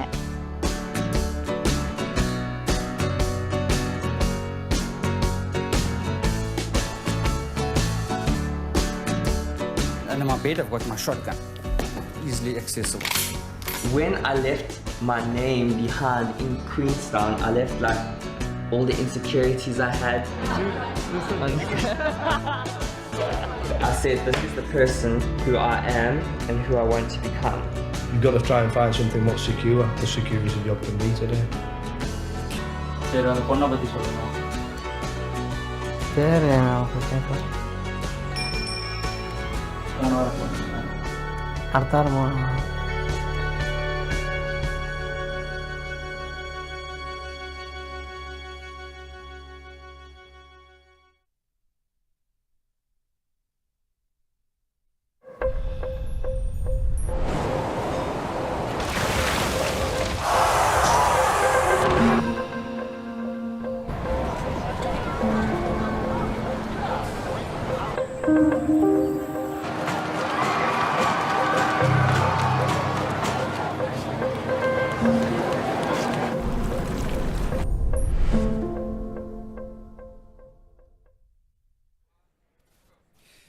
We've all heard about crimes against humanity, war crimes, crimes of aggression, certain acts that are so heinous in scale and depravity that they have been deemed illegal no matter what the context. Well, what if we extended this similar concept and principle not only to humans directly but also to nature? What if those responsible for the most grievous ecological offences were held accountable in international courts? The Ecocide Law Alliance is an organisation whose mission is to make mass environmental destruction a crime within the jurisdiction of the International Criminal Court, and their initiative is gaining momentum. Sustainability-minded businesses are coming out in public support of this. Here to discuss this intriguing idea, we have on Zoom, from Stockholm, Nina McPherson, there she is, chair of the Ecocide Law Alliance. Also on Zoom from, or I'd like to say the magic of Zoom actually, from Stockholm, because it's still magic actually, is Alf Blomqvist, who's chair Scandinavian Envirosystems. And here in the studio we have Fredrik Nielsen, head of sustainability at Scania, and Johan Falk, the CEO and co-founder of the Exponential Roadmap Initiative. I don't even know why I looked at my notes there, Johan, because why do I need to even read that? We know you so well. Brilliant. Nina, we know you well too, and that's fantastic. Let's begin with you. Could you say a little more about what Ecocide law means? Because we have a big audience out there, maybe not everybody's heard about it. And then what kinds of environmental damages do you envisage being prosecuted under an Ecocide law? Thank you, Nick. I'm really delighted to be here today to talk about Ecocide law. Ecocide law means an international legislation that will make mass destruction of nature criminalized, and that we can make top decision makers responsible, and they will be held responsible before the International Criminal Court in The Hague. It has gone from, I would say, a very powerful concept to a very even more powerful definition. A couple of years ago, in 2021, a panel of international lawyers were put together by Stop Ecocide, a Stop Ecocide Foundation, I would say, and they worked on a definition that came out very clear, very powerful, and defined crimes that were in the same parity and as the other crimes in the Rome Statute. I have to read to you now, because otherwise I'll get this wrong. But this definition that was published in July 2021 clearly states that what should be criminalized is unlawful or wanton acts committed with knowledge that there is a substantial likelihood of severe and either widespread or long-term damage to the environment. And I think that has given us something really powerful to work with for the future. Okay, super. Nina, We're going to have a more chat about this and dig in further, but let's just make sure we've got given everybody a chance. And Alf, your company, Scandinavian Enviro Systems, has officially voiced its support for the Ecocide law, even before, in fact, there's now a new EU environmental directive, isn't there? So even before that, you were behind it. So there is progress happening. Tell us about this. What was your motivation? At Scandinavian Enviro Systems, we produce sustainability by having developed technologies for recovering end-of-life tires. And by doing that, we reduce CO2 emissions by more than 90%. We recover local valuable raw materials, and we help to create the circular economy for the tire and rubber industry. Ecolaw Alliance represents a way to support global environmental protection that are core to our business and our values.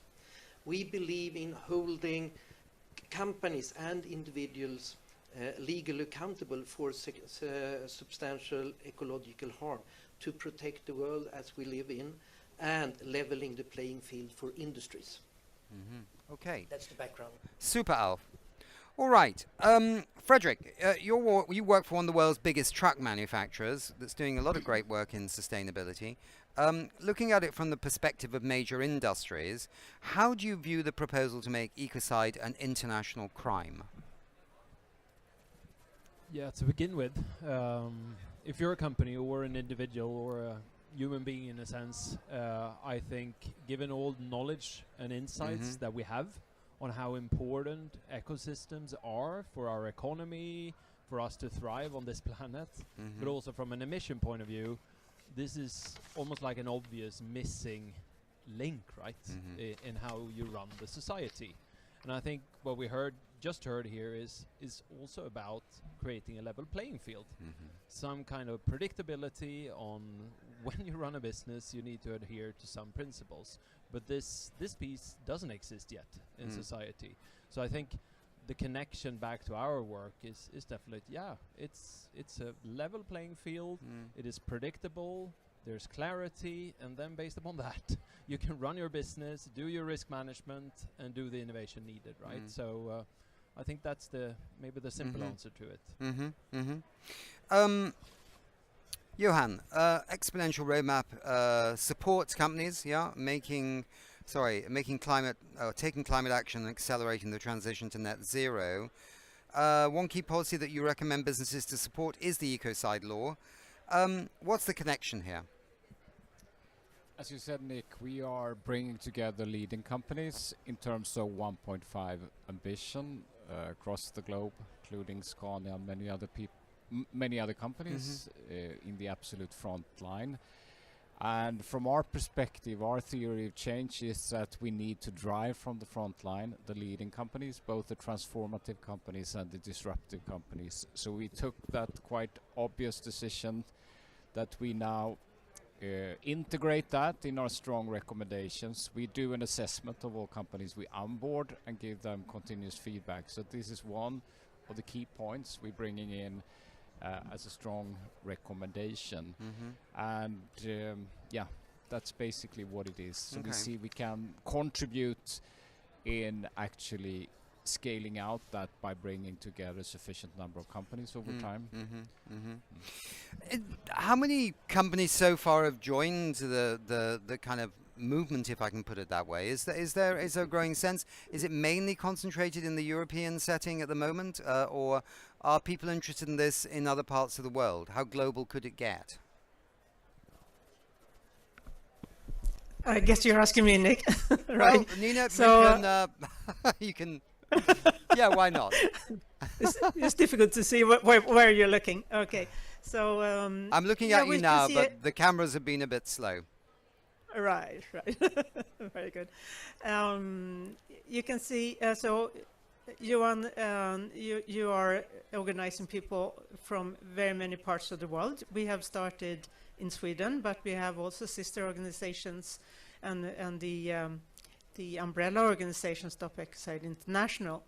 They are talking to companies as well as politicians, as well as religious leaders and so on. So we are gaining momentum as we speak. But if you look at what Ecocide Law Alliance have so far, is mainly Swedish companies, because we started where we live and we have our strongest network. Okay. Let's ask the simple question here then, which is, this is a climate COP. We're at a conference of the parties here in Baku. By the way, the atmosphere is very good here right now, I must say. There's a real positivity in the room. I don't know if you feel that as well, Frederick. Yeah. And how would an Ecocide law advance climate change mitigation? Give us like some bullet points on this. Who would like to take that? Is it Nina again? All right. I don't know. Go for it, Nina. Well, from my point of view, an ecocide law would protect the biodiversity first and foremost. But as everything is interconnected, whatever we do on our planet Earth is connected with each other. So by protecting biodiversity, we also get help to protect and human rights. We will be helped by stopping or reducing the impact of the rising temperatures in the world. So everything is interconnected, and we need to protect it. Okay. What drives your personal commitment to this issue? Let's everybody have a little say on this. Frederick, what drives your personal commitment on this issue, personally? I think it's maybe a repetition of what I said before. It doesn't really matter if you're a company or an individual, right? Right. I think what we're discussing here in Baku this week is, how do we really get the commitments, keeping the line in the right direction, and then getting plans in place. And obviously that is to some extent something else, but what we're talking about here, as I see it, is a part of the base layer, right? That if you really take ecosystem services in the totally wrong direction, that is not okay to do, right? So that, I think this is almost a missing brick in the fundamental piece of how we run businesses, right? But it's not only businesses. I mean, this legislation or this crime is also about to be able to be put on individuals, right? So I think that is where I come from. It's kind of surprising that we don't have it, in a sense. Yeah, that's very interesting indeed. Let's go back to Stockholm. Can we just ask our dear friend there, Alf, what's your kind of personal feeling on this, as it were, emotions? For me, I think it's extremely exciting to challenge and to change the fundamentals of an old, extremely large fossil-based industry by creating a totally new and sustainable way of doing business, which helps both the environmental but also has extremely good financial prerequisites. So it's changing something quite dramatically, and being part of that is really exciting for me. Johan? Yeah, my personal commitment, yes. The reason I shifted gears like 10 years ago, because I've been spending all my life in the IT technology industry, was basically I was part of setting up something called Our Kids Climate. So that is where my commitment is, when I really understood that it's about our children's future, and that what we do today will have impact on that and our grandchildren's and future generations. That is what drove me to take a decision to shift gears in a new direction, but to see how I can use my competence in a positive way. And this is, of course, one piece of the puzzle, as you said, Frederick, one essential piece of the puzzle, and the platform that we have to have in place. It's about our legacy in the future. Every person, every decision maker's legacy, I would say, every politician, every business maker, what is your legacy in the future? So I think this will be this is really an important part of that. Yep. But maybe to add as well, I think the positive feeling that you're talking about here is really that I meet a lot of people here in Baku that wants to go from promising to doing. And I think quite a lot of things that we have engaged companies in the last 10 years is to make sure that we have ambitious targets in line with science, and then start working against them, right? But we can also see that the methodologies and the thinking that we have had is also being put in regulation now to a much larger extent. And I think it's really good, because regulation is also part of developing society, right? It's a part of making a systemic shift. And I see this piece around Ecocide is almost like the same thing, but it puts a brick into this future society that we're building now. So in one way it's timely, on the other hand it's kind of weird that we don't have it already. Yeah. So just come back to you, Nina, because in some ways we are the converted here, right? So we are, we get it, right? We understand what it's about. We know we need to do better as well, and lots of things. What happens when you meet somebody who's never heard of Ecocide law? What kind of reactions do you get to that? Are people like, what the hell's that? Or is it like, oh my God, tell me more? Or is it that'll never happen? Or, is there kind of mixture of responses? It's a mixture, and all of what you said, Nick. But it's also what Fredrik just said. Well, don't we have this already? Why? Of course we should have it. When I started with this myself, I was thinking, is this ever going to be used? Is it too complicated, or can it be used? Then came the definition that was really good, and that we work with when we're explaining this to people. And if you think the opposite way, is say, are there anything that talks against having a legislation like this? And then no one comes up with any good answer. Everyone says, yeah, of course, it should be there. Why haven't we got it already? So it is really a no-brainer at the moment, I think. So when would a person know, and I suppose this is a killer question really, when would a person know that Ecocide had been committed?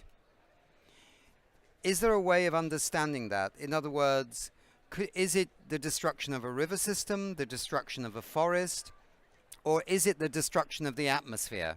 There would be many candidates, right, straight away for the International Court of Law for that one. But when do you actually decide that, or decide a company or a country or somebody had committed Ecocide? Tell us, okay. Nina. Yeah, you're back to me. Okay, right.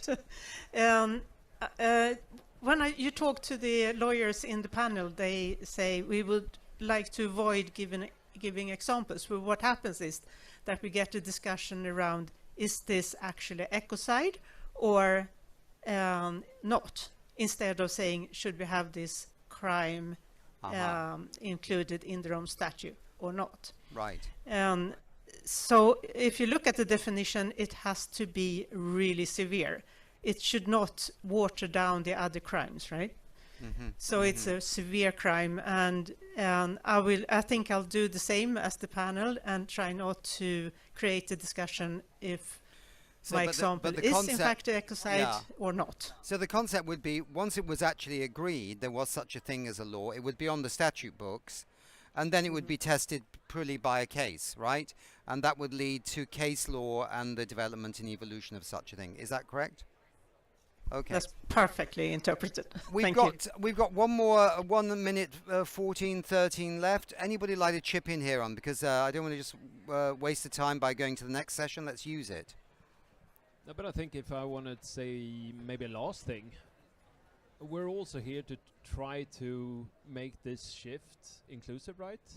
We're talking about a just transition here, and in the end of the day it's about people. So yeah, we talk a lot about the environment, the emissions, but it's also about people. And in the end of the day, these types of potential cases, they will have effect on people as well, I'm sure, in one way or another. So I think you can also build an argument from that direction. This is also a kind of a cornerstone for making sure that the transition of society we make it in a just way. Right. This is almost like an insurance, right? Yeah, got you. Good. 15 seconds, Johan. Anybody else? We've got 15 seconds before we wrap up. Maybe we need to wrap up right now because it'll go so quickly. Thank you very much indeed. It is really an interesting topic. It's always very nice to discuss this. It'll be even nicer when the law is in place and then we can all test it. We're looking forward to that day. So thank you very much for being with us. Thanks a lot indeed, guys, for being on the stage. Okay. Thank you. Thank you.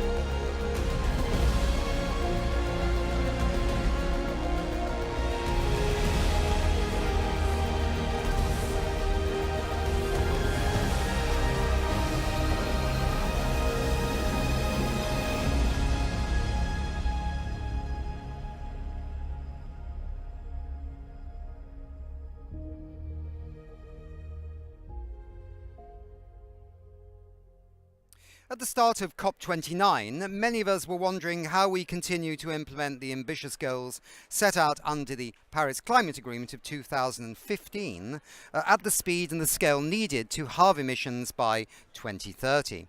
As the world's largest coalition of non-state actors, the Race to Zero continues to mobilise net zero leaders across society to not only set ambitious targets but to move from pledges to plans and ultimately emission reductions. And we've got a panel today with some fantastic guests from the Race to Zero, the UN Race to Zero. We've got Jane Eisenhardt. You're in the middle. That's good. Engagement and Acceleration Manager with the Race to Zero. We've got Camila Fernandez, Expert Peer Review Group. That's you. I think I could tell because the cuffs are quite Latin American or Spanish and they're really funky. They're great. Camila Fernandez, Expert Peer Review Group Manager, Race to Zero, Climate Champions Team, and Takeshi Kuramochi, Senior Climate Policy Researcher at the New Climate Institute. Okay, I'm going to start off with Jane and Camilla. Tell us a bit more about the Race to Zero, because there's unbelievably still some people out in the world that don't know about it. Can you believe that? Tell us a bit more about the Race to Zero and how this movement has grown over the past 4 years. Thanks, Nick. Well, for one that doesn't know, Race to Zero is an umbrella campaign that mobilized more than 25 partners and more than 30 accelerators. Thanks, Jane. And bringing together all the non-state actors that have been brave and bold to commit to net zero by 2050, and for that, halve their emission by 2030, so in 6 years more, 5. With that commitment, we have been already celebrate that the Race to Zero campaign have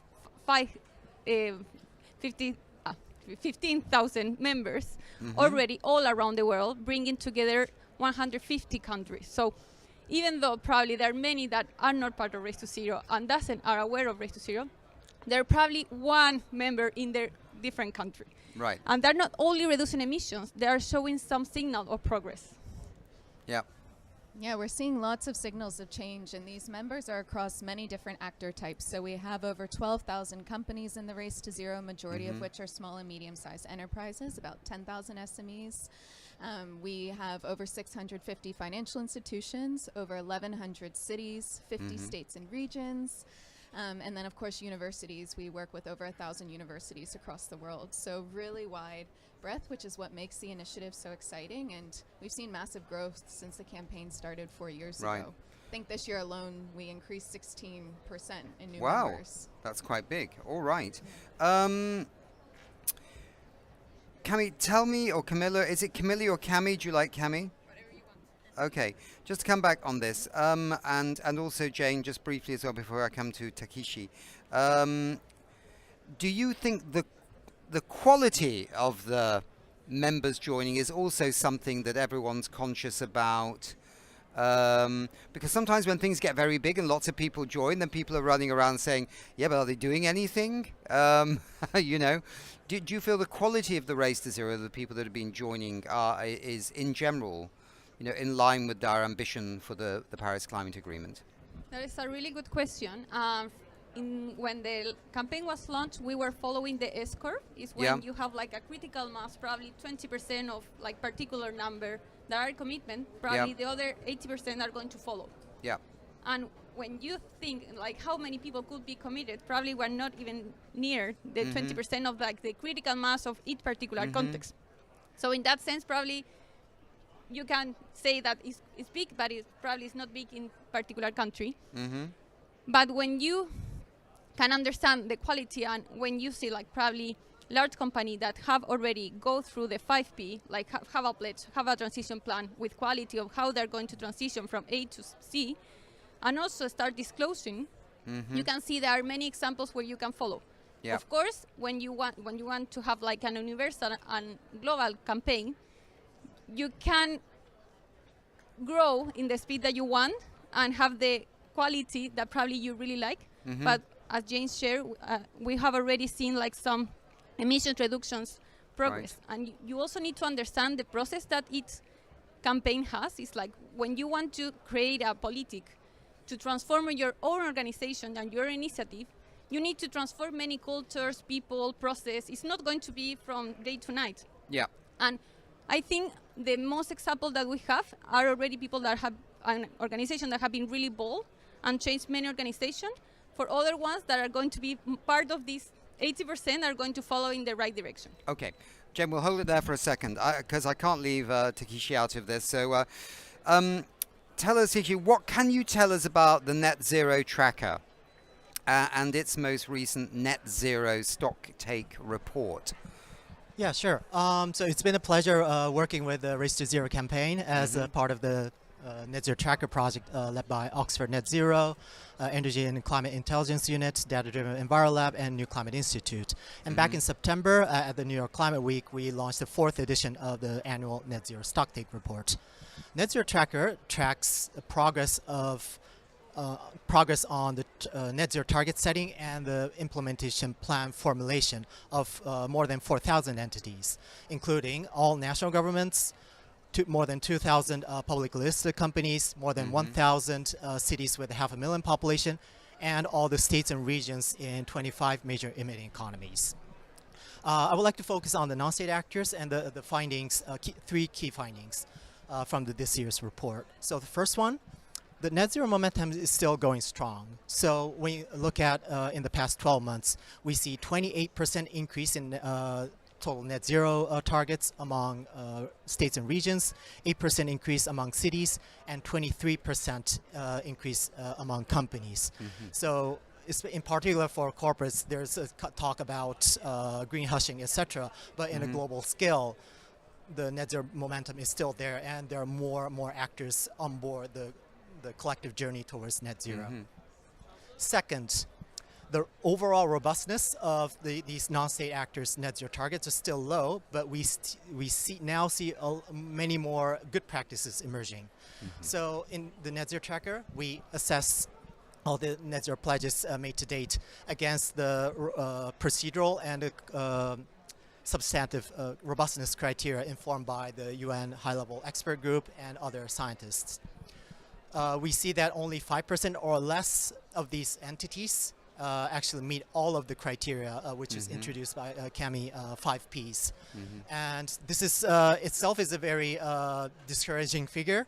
But when you look at the entities that did not meet all the criteria, you still see a lot of good practices. For example, how car companies are trying to do the procurement of low carbon steel or aluminum. And also, there's a better way of procuring renewable energy by looking at doing the hourly matching of demand and consumption. So these good practices are emerging, and you see more and more these days. So this is very encouraging. Another encouraging picture is that the Race to Zero members, we identified 655 of them in the Net Zero Tracker database. They perform a lot better than the average in terms of the percentage of meeting all robustness criteria.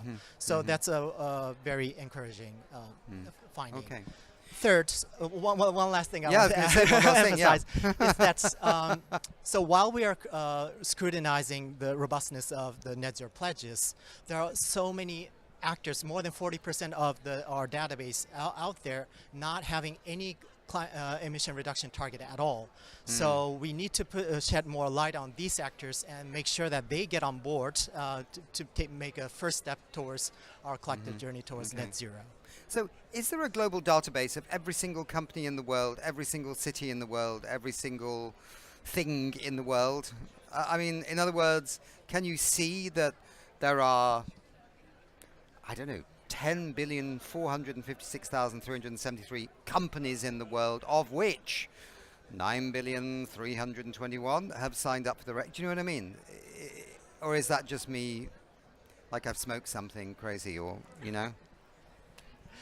Well, Net Zero Tracker, for example, covers only small fraction of companies all around the world. Okay. Basically, they're all big companies, publicly listed, with the biggest revenues in the world. Right. But we believe that if these companies follow, good practice and take the leadership, then others may follow suit. So we find it very important to assess and scrutinize, keep them, these big ones, accountable. Right. Where does it go from here? I mean, it's been running for a few years. Does it have still the kind of... the newness maybe has worn off, right? It's now a more established thing, right? It was very new, the UN Race to Zero. Remember, it was all those purples and things like that flashing around the place. Does it come in and go, oh, God, it's that UN Race to Zero again, right? No, or how do you keep the energy going in it? I suppose that's the question, really. I think we're always trying to reinvigorate the race each year because it looks different. We're maturing, and that's something that we're seeing with our members, and I think we've gone through that acceptance journey of maybe implementation doesn't look the same as mobilization. Like, we had the sexy numbers of like, look at all these companies committing to ambitious targets.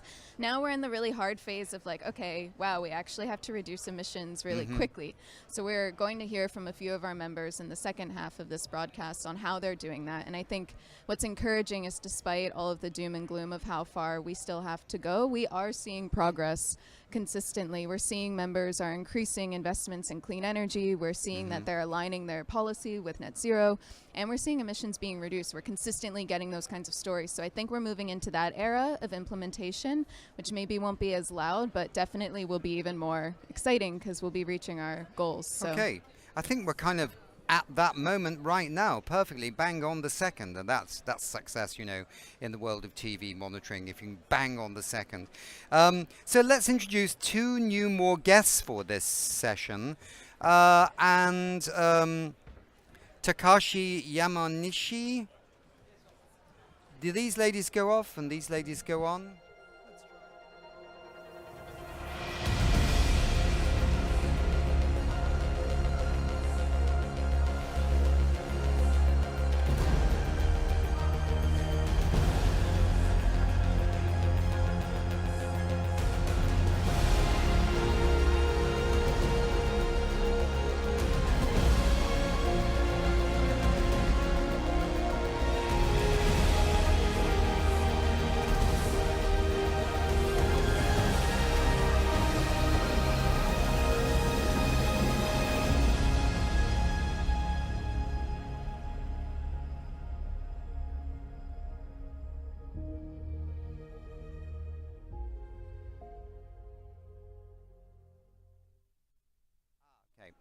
Now we have two more guests wonderfully in our studio to build on this discussion about the UN Race to Zero and what's actually happening with that. We have Takashi Yamanishi, who is a member of the Race to Zero partner Japan Climate Initiative. Great to see you. And we have Perla Cecilia Martinez Lozano, who is Urban Climate Action Manager with Tecnológico. Perfect. Di Monterrey. Okay, super. Thank you very much indeed. Perla, what has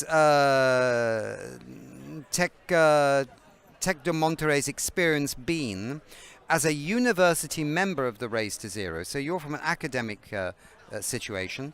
And how has the Race to Zero contributed to you setting ambitious targets for non-state actors in your city and so on?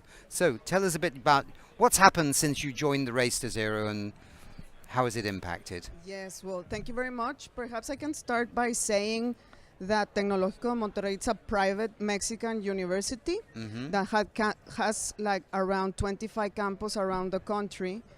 But like the main campus where the university was born is in the city of Monterrey, which is in the northeastern part of Mexico, close to the U.S. border, like a couple of hours, a drive, a couple of hours. And Monterrey, for the people that don't know the city, is the industrial capital of Mexico. Okay. So there's a lot of heavy emitters industry in the city. For instance, the industry of cement, the industry of steel, and well, the city has a lot of problems regarding air pollution. But also like the effects of the climate crisis, right? Like extreme heat, drought, and very recently or more recently also heavy rain because of storms, so flooding, etc. So back in 2019, it's the first time that climate action became a thing in my city. That was when WWF invited Tec de Monterrey to be a partner in forming a climate action alliance with non-state actors, like from all the sectors of society, universities, obviously, but also local governments, companies, NGOs, communities, the financial sector, etc. So Tec de Monterrey was very interested in doing that, but even though Tec had been working on climate change research mainly, it did not have a climate objective of its own, for its own, the reduction of its own emissions, right? It didn't have a net zero target. So Tec de Monterrey thought like, yeah, if I'm going to invite leaders from other sectors to form a climate action alliance, I have to set an example. And what I have to do is set an ambitious net zero target, like, you know, to preach with your actions. Exactly. So Tec walk the talk. Walk the talk, as exactly, they say. walk the talk. So that's the first time that we heard about Race to Zero. And a lot of things happened, like immediately. It was like the triggering thing that led Tec not only to set its net zero target, but to actually have a climate action plan, which obviously focused in mitigation, how we started to reduce our emissions, also in adaptation, but obviously as we're a university, also regarding the academic programs, the culture of our community, of the university. And I'm not sure how much time do I have. Like, should I keep just... No, I think maybe you could just say a little bit about what has the impact been on the community, and then we'll come to our friend here on his part of the story. Impact on the community. Yes, I think that the most important thing is that right after we joined Race to Zero, we made our climate action plan. We started walking the talk. We actually we became accelerators of Race to Zero. So we went with local governments, with our state government, the state of Nuevo León, and went with the mayors and the municipal administrations of the municipalities around Monterrey. And we got we were able to make the state of the government, I'm sorry, the state of the governmental, the state the government of the state of Monterrey. The state government joined Race to Zero, and also 16 cities joined Race to Zero, so they all set their net zero target. Right. And this year, the climate action plan for the state and the metropolitan area came into effect. Right. So we're really happy to see that This is a very good story. Impact. That's a very good story, and thank you for telling us. It's not easy when you're just having to do something cold, but I think we got the message on that. That was very interesting. The ending was fantastic. We'll come back because we still have some minutes, so we're okay. Takashi, as member of the Race to Zero partner Japan climate initiative, so can you tell us how you have been implementing your renewable energy goals. That's the question I've got.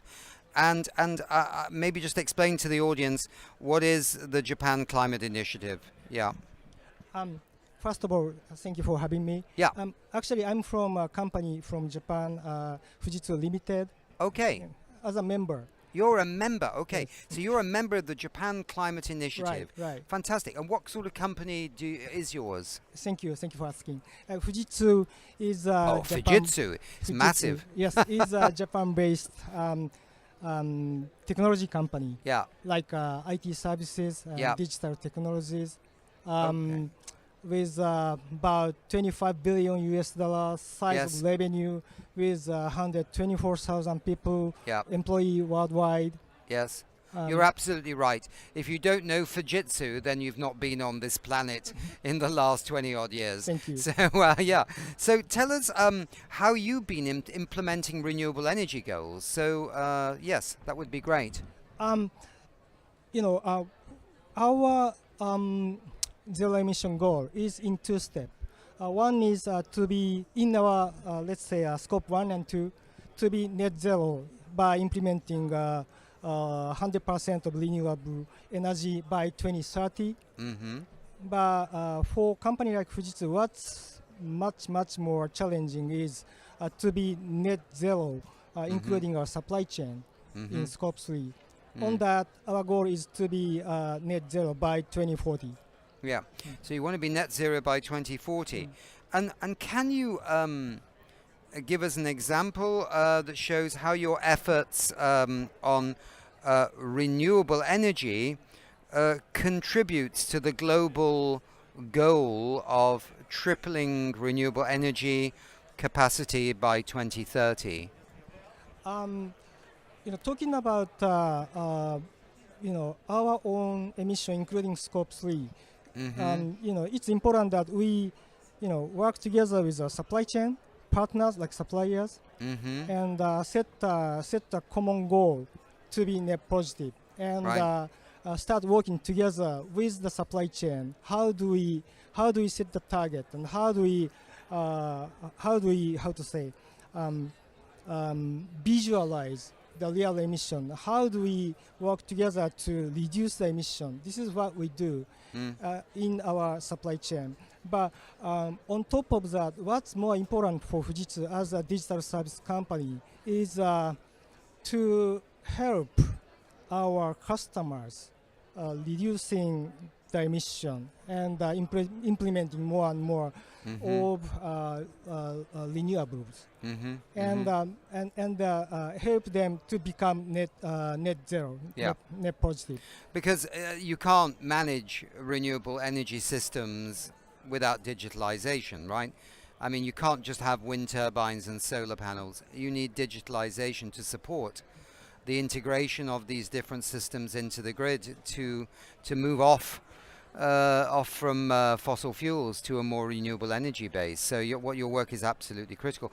This supply chain story is interesting, isn't it? Because if you as Fujitsu, or if you were another entity, right, and you've got to reduce your emissions by a certain amount, you can't do it unless all the other organizations and companies in the chain are doing it. You can't meet your target, and I think this is why it's a very interesting circle of mutual ecosystem of ambition by quite long chains, which is so fascinating. Sorry, do you want to comment on that? Yeah, exactly. So till now, what we have done to calculate our estimate, our emission, including our supply chain, is just based on how much of this component we purchased from this supplier in last 12 months, and multiply some number, and based on that we just estimate or guesstimate the emission in our supply chain.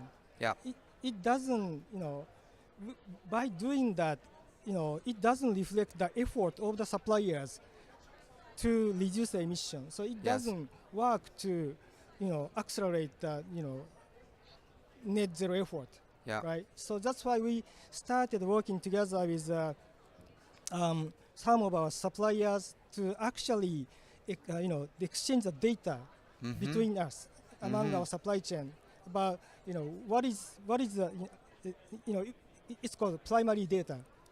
What is the real emission from that supplier? We exchange the data in a secure way. So you it becomes more like open source, wherever people can share their data, and everyone can keep their own accountability. Let me just come back to Perla for 1 second. So you're a university, and by you joining the Race to Zero, in a sense, you catalyzed your community around you such that it became also part of the national climate targets activities of the state government of Monterrey. This is really good. So where do you take your role in the race? I can see from this gentleman here, the role is quite clear. What Fujitsu can do around the world with new suppliers and bring them on board and blah blah blah. But what do you do over the next 10 years? Okay. Well, what I hope the university does, Yep. I mean, the universities, I think, work as a neutral party that can, even though, for instance, in governments there are different political parties involved in the administrations, if you have a university, like being the conveyor of them, like inviting them to have climate action, I think we are natural, like we can bring them you're together. A neutral entity, exactly. right? Yes, neutral. You're almost like a coordinator, a neutral coordinator of different political views and things like that, right? And bring them together. Exactly, both neutral and also science-based, right? Like our objective, it's to reduce the emissions, to have everyone in the community engaging in climate action. So we are able to bring them together without, I think that without a university it will be difficult for them to join because of their political differences. You're right? going to, in a sense, through the power of convening people, it's a bit like the United Nations, bringing people together, but within the state of Monterrey, you want to bring more and more people into the umbrella and also the connections on climate change action, net zero targets, the whole push, yeah? Yeah, exactly. And like we're going beyond just not just setting the target or making the plan, but actually working now in implementation. Okay. So the Center for the Future of Cities, which is where I work, like Tecnológico Monterrey has a center that is called Center for the Future of Cities. And what we do is we engaged in collaborative projects of urban climate action, such as, for instance, we are now working in the rewilding of urban water body that is heavily polluted. So there what we do is we also like bring everyone together, like funders from the private sector, from this project is funded, for instance, by the US government as well. And then we engage local NGOs that work on that, and we engage the local government of the municipality in Monterrey where the urban water body is located, the community that lives surrounding this water body. So we're kind of that articulator of different capacities within the different sectors of the society. And we sort of take the targets and the plan to specific projects on climate action that can be applicable to the city like immediately. Interesting. Just coming back to Fujitsu, you are in so many countries around the world, aren't you? I don't know. I always lose track of how many countries there are in the world. Is it 192, 193? Fujitsu must be in many, many countries in the world. So your ability to influence many countries, both rich countries, middle countries, and poor countries, is quite special in some ways, yeah? there are some companies that are truly global. Unilever in the food side, but Fujitsu in the electronics. Do you find when you come to these countries that you're almost a bit like this lady here, an educator of the local industries on what is possible with climate change? I don't want to overstress this, but I think you have a special place in some countries. Right. Talking about supply chain, it's really a global supply chain. So it's not really like in this specific country or region, our requirement is like this or like this. So it's quite global. And talking about contributing customers' net zero journey, I think we are digital service. So we are in a way like an enabler for customers in different country, different regions to join. How do I say? Join the net zero journey. Join the net zero journey. Right, yes, right. yes. So you are an enabler there. Well, look, we're just coming up. You can see we have a little clock here that tells us how long we can be on stage before the next show. It's obviously been a very interesting journey, and thank you for both being here, because you both represent different stories, and I realized this as you were talking. These are very different stories, and that's interesting too, diversity. Obviously, we need to fight climate change because the future is not a good thing without it. It's not good for business. It's not good for our children and many other things. So you're doing great work, and thank you so much for being here and just sharing a little glimpse into your contribution to, the UN Race to Zero and climate action. Thank you. Okay, thank you. Thank you.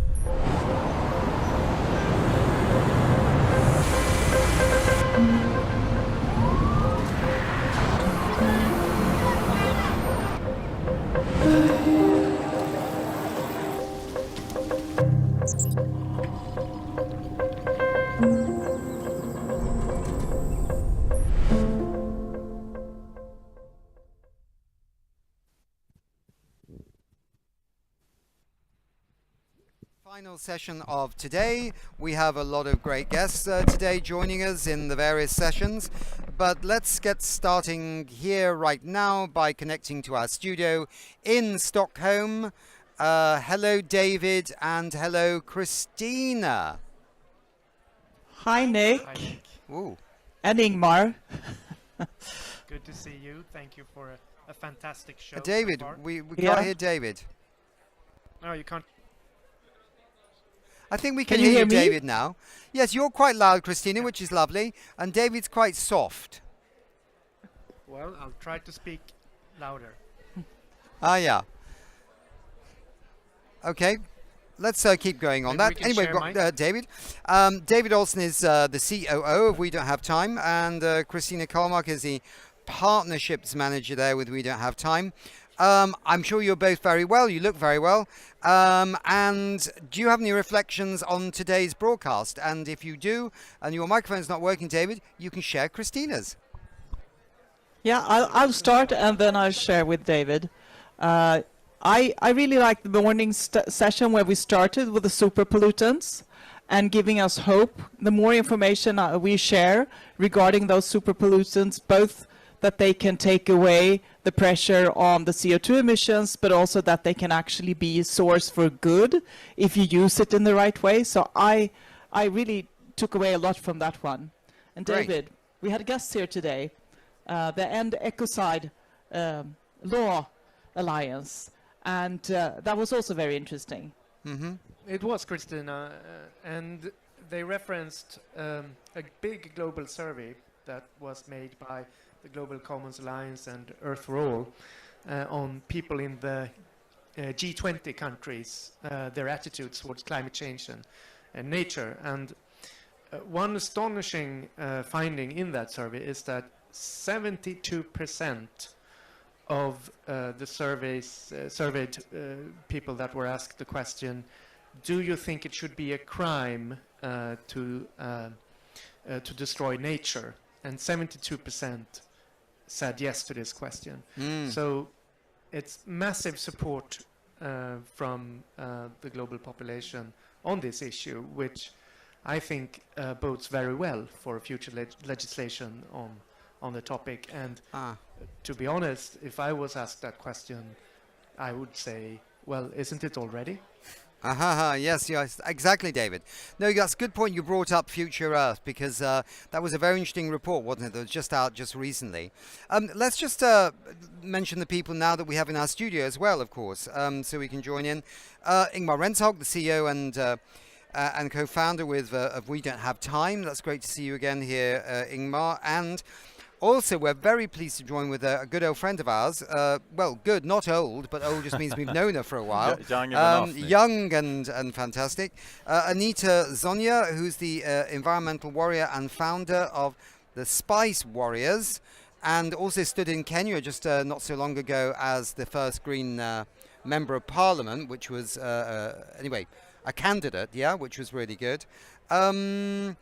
So your reflections on the day. Maybe I'll first start with you, Ingmar, and then I'll come to you on what you've seen around this day that captured your attention. So Ingmar? So, I mean, my reflection today were very much the panel, the session we did with the US government, where they were so in line with the BuyMoreTime message and campaign. And it's so sad that there are now another president soon in US. We will see what he will do about super pollutants. Maybe that's not on his radar, and the collaboration with China and other big powers can continue on this.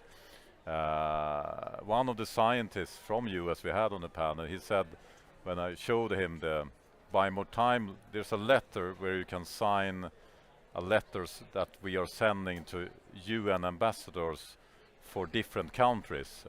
He had already read it, and he said that it was as I had written it myself, and that was one of the scientists that were actually behind the Montreal Protocol when that came into place. So what BuyMoreTime is all about, you need to rewatch this to see the background, but we want to create a Montreal Protocol for short-lived climate gases to buy us more time to do everything else we need for the climate and avoid the tipping points. Anita, it's lovely to see you. And Anita, as some people may know and some people will know now, is from Kenya, which is a fantastic country off the east coast of Africa. What did you see here today that you felt was important? Okay, so I was at the Children and Youth Pavilion, where an international coalition is calling for a youth clause in the NDCs, asking countries to allow young people to also have their inputs and their perspectives to the NDCs, and talking about why the young people are important in such conversations, and looking at them as not just people who want to sit at the table, but actually people who are meaningful and they form the table. And another interesting thing is actually the BuyMoreTime campaign, because as a climate advocate who's not gone to school to study all that, I did not have a clear picture to understand that apart from that CO2 actually is not just it's not the it's only. not the main. Yeah. It's not. It's not the only gas. And of course, we hear about methane and other gases, but then the film gets to explain really, and you get to understand about solid waste, agriculture. You know how it also contributes. To global warming. Absolutely. So that has been the best thing to learn. No, that's amazing, and that's helpful, because this is partly awareness building and partly action building, and partly looking at the areas where people need to step up, right? So, I mean, I think there still is a lot of awareness building to do on this topic as well.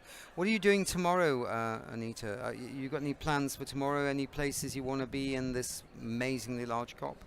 Yeah, tomorrow I will be at the pavilions and to collect stories and to listen to people so that we can be able to platform them and showcase what people are doing, because COP is a convening where meaningful conversations happen, but then it's also good to understand what other people are doing, not just the young people, indigenous groups, what is the private sector doing, and all, all kind of stuff, so that we can have more climate love to give in the platform. Yes, lovely. Okay, good. Okay, thank you both, and let's move on.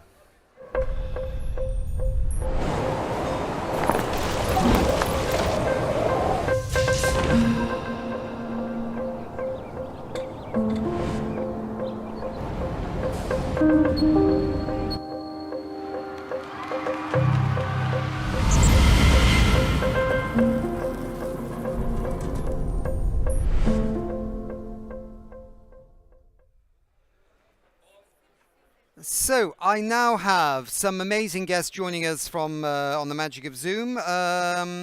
First from Utrecht in the Netherlands, I've got Denise Oskil, bank and climate campaigner with Banktrack. Denise, tell us what you do. Hello, Nick. Well, as you said, I'm a climate campaigner at Banktrack. And at Banktrack, we're trying to move banks on different subjects such as climate, nature, and human rights to have better policies. And we also campaign on specific projects and companies and ask banks to drop them. Okay.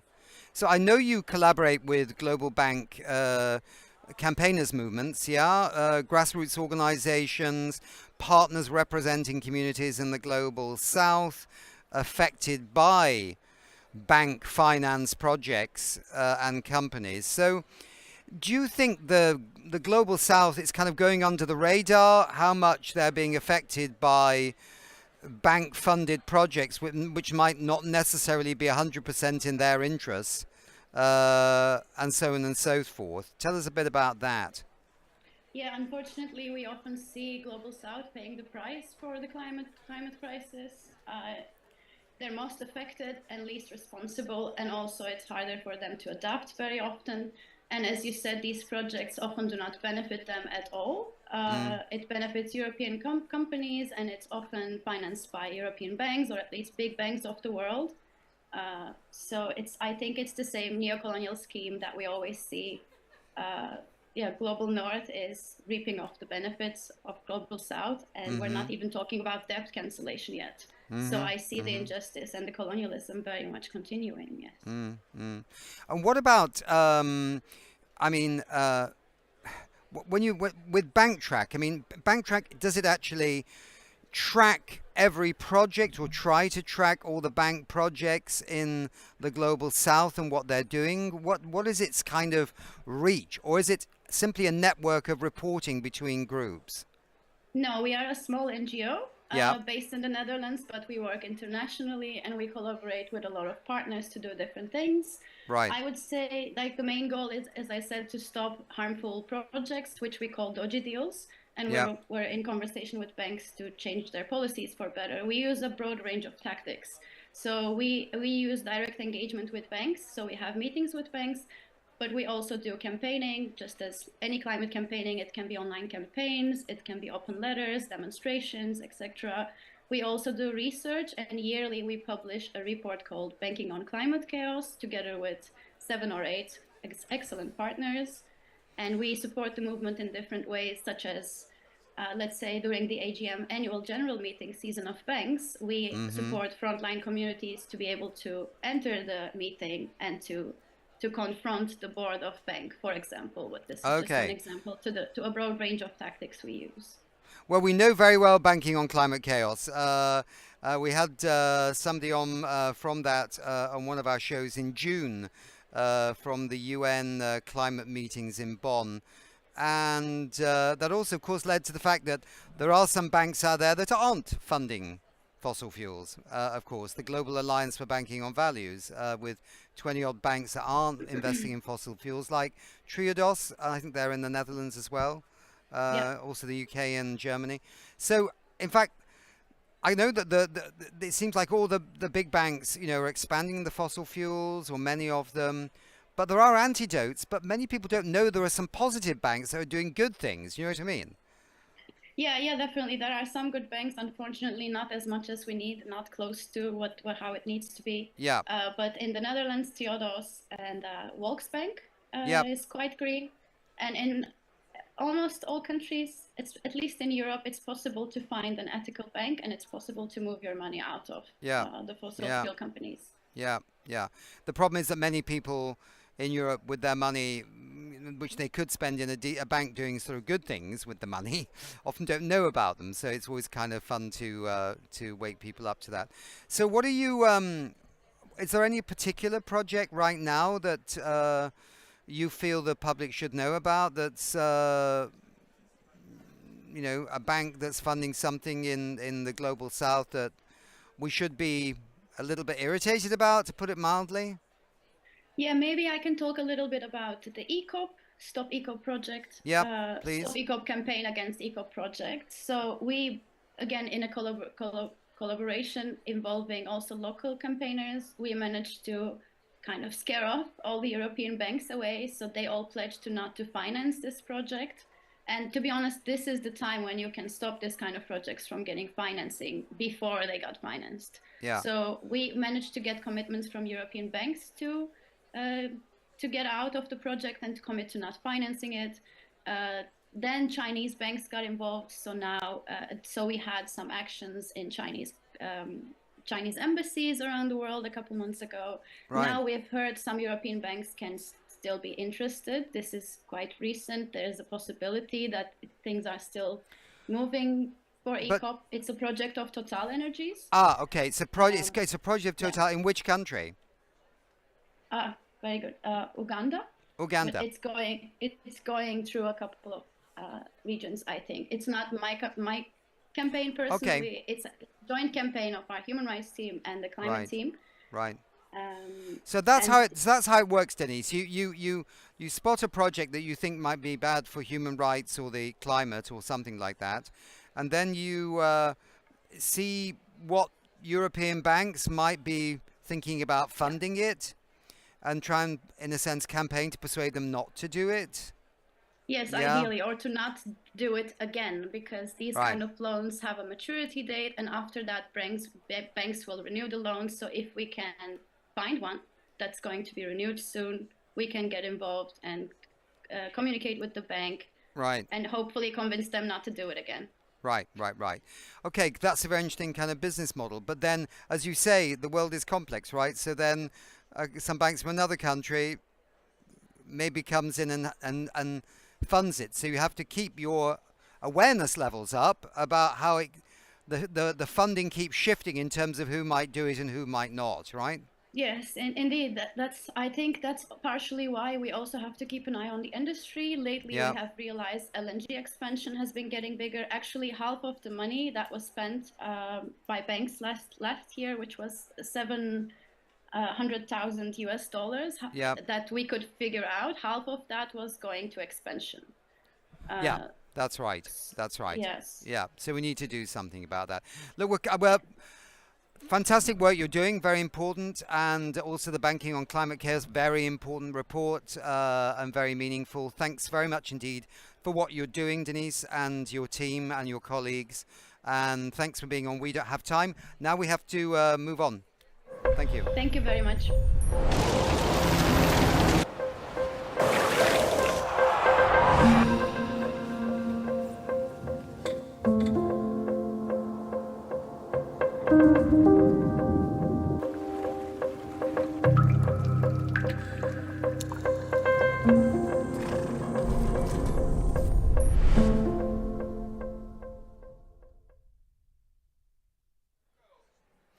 Great. We've got in this wrap up at the end of today two more really lovely guests, and we're going to talk about something called the Pavilion for People. Yeah, Pavilion for People, which I've had a little glimpse into, so I'm a bit lucky on that side. But we've got two lovely guests here. We've got Irene.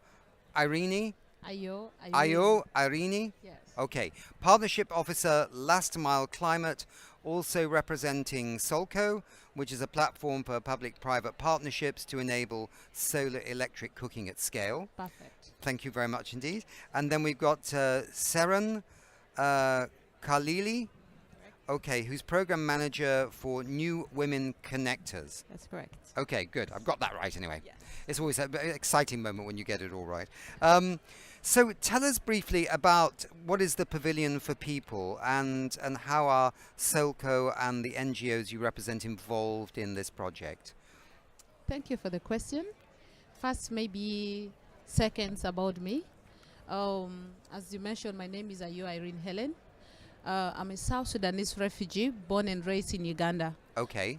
I love starting my conversation like this so that people know where I'm coming from and why I'm very passionate about renewable energy in displacement setting. Okay, perfect. So you're from South Sudan originally? Yes. Are you a refugee and you're now in Uganda? Yes. And there is are you in a camp in Uganda, a refugee camp? Yes, I come from Kiriandongo refugee settlement that hosts about 100,000 refugees from South Sudan and Congo. Right. Okay.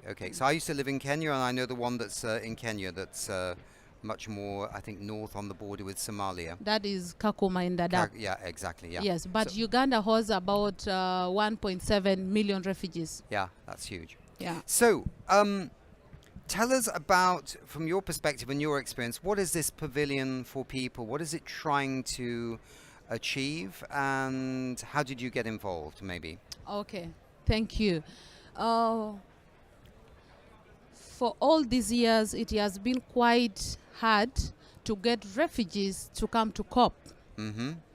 And as humanitarian organization who are very passionate about refugee representation, it is the reason why we decided to do an online pavilion for the people that can accommodate refugees who are unable to travel, to get expenses to come to COP.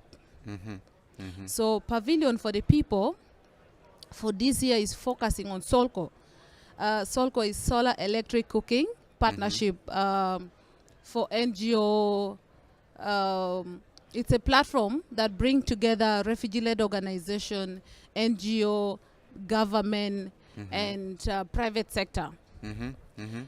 Because refugee stories are kept in the settlement. So we said, how can they be heard? And we said, okay, let's have an online pavilion for the people where refugee women and young girls that suffers a lot in collecting firewood, getting charcoal to ensure that they cook for the family, they get to share their stories with people in different parts of the world, in different parts of the world, Pavilion for the People. That is the reason why we have Pavilion for the People as side event for COP29 this year. Yeah. So I'm just going to say before I come to our next wonderful guest, so Fiona Pelham, who is the sort of UK side of this, who's been working, I understand that, so she invited me into the Pavilion for People. I met a young man in the pavilion who told me a bit about, what's happening and how it works. It's quite engaging. I realize it's the beginning of something. It could be very, very big, right? Because it could actually be in many places around the world as well. And you could have many experiences. But it was nice to be greeted by a real person. It wasn't an avatar or a fake person. It was a real refugee, a young man. And he chatted to me for a little bit, asked a few questions. And then I showed him around a bit and we had a chat. And also, it's a way of, hearing the refugee stories, right? And many people... Ordinary people in Europe, for example, don't get a chance to do that. And I think by humanizing people rather than just making them a letter in an envelope or something, and chatting to somebody, you form relationships. And maybe some people could also suddenly realize they could also even help as well, right? Which is a part of the story. So yesterday, because we do have this meeting every week with refugee community within East Africa. So there's someone who attended yesterday from the UK and she said, I'm also into renewable energy, but I didn't get a chance to meet with refugees. Now I'm so interested in attending Pavilion for the People so that I can interact and hear more of refugee stories. Absolutely. So it's really a very good. It's platform. very good, yeah. Okay, we still got some more time. So, but let's. So, Saren, just briefly, what is your role in all this? Okay, and how could the use of tech help more women's voices to be heard? Thank you so much. So I can tell you a little bit about our partnership. So I'm a program manager at Nuum Connectors. We're a social movement for feminist lead for feminist movements. We do a lot of work with communities around Europe, but also globally. Our focus is always that we put a gender focus and a gender lens. We say feminist lens to the way we lead. And this is one of the things that we see in this tool as well, is there's so many women around the world who are first effectees of climate change, don't necessarily get to access the COPs. So that's where our conversation started, together with Nuum Connectors and Pavilion of the People, is that we saw a need for bringing more women voices into the discussions. So we have been joining together with Solco as well in one of the activities at the Pavilion of the People. We joined to test the platform. We brought our communities. Most of them also migrant refugees are based in Europe. So they were joining in the joint session with Solco, where we tested the tool together. And what we immediately saw is, again, how spaces for women, although it's virtual, is still quite challenging. So we wanted to create a own space for women in the tool as well, where we devoted some areas of the Pavilion for the People for a women area where we discuss more gender focus and gender climate focus within the Pavilion of People as well. Right. So basically, if I logged on to the People for Pavilion as a man, I would be greeted, and there are various places I can go to and share with other men and women on topics of renewable energy, electric cooking, all kinds of things. But there are some areas which are, clearly they are for women, and they are safe spaces for women to discuss their topics and what they think is important. I would also say that not only safe space, I would also say that is a focus on women. So because that is what we're sort of advocating for, is advocating for gender focus within the COP as well. Because we know that there are spaces, however, the focus most often goes into other areas, and we know that first responders, even within the migrant refugee communities, very much often is women who are affected by climate change, who also we're raising more awareness that women participate much more in these spaces. So that is sort of our main advocacy line. So together with Pavilion of the People, we're creating these communities where a lot of people within our communities are joining in and opting into the tech. And your question about how tech can sort of solve this is that many people couldn't access the COP because of funding. So this provides an interactive online space where we create more meaningful participation. So that is what we're advocating for Nuum Connectors. We provide spaces for meaningfully participating in the areas where we share knowledges and we discuss these different types of knowledges together.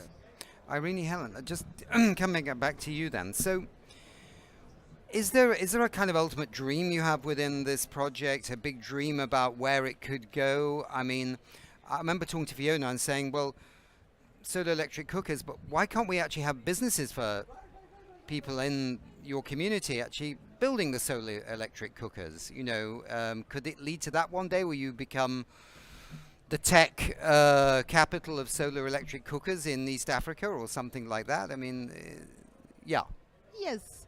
Just to let you know that Solco aim at transitioning 250,000 households to clean cooking by 2027. Very good. That's a very big ambition, right? And we can't do it alone. We are focusing on localization with refugee-led organization, because these are people on front line. So for last mile climate right now, we are mobilizing for resource and re-granting refugee-led organization, building their capacity, because we don't want to be doing this work for years. We want to push open the platform, build the capacity of the refugees themselves so that they can take lead. So that is our focus.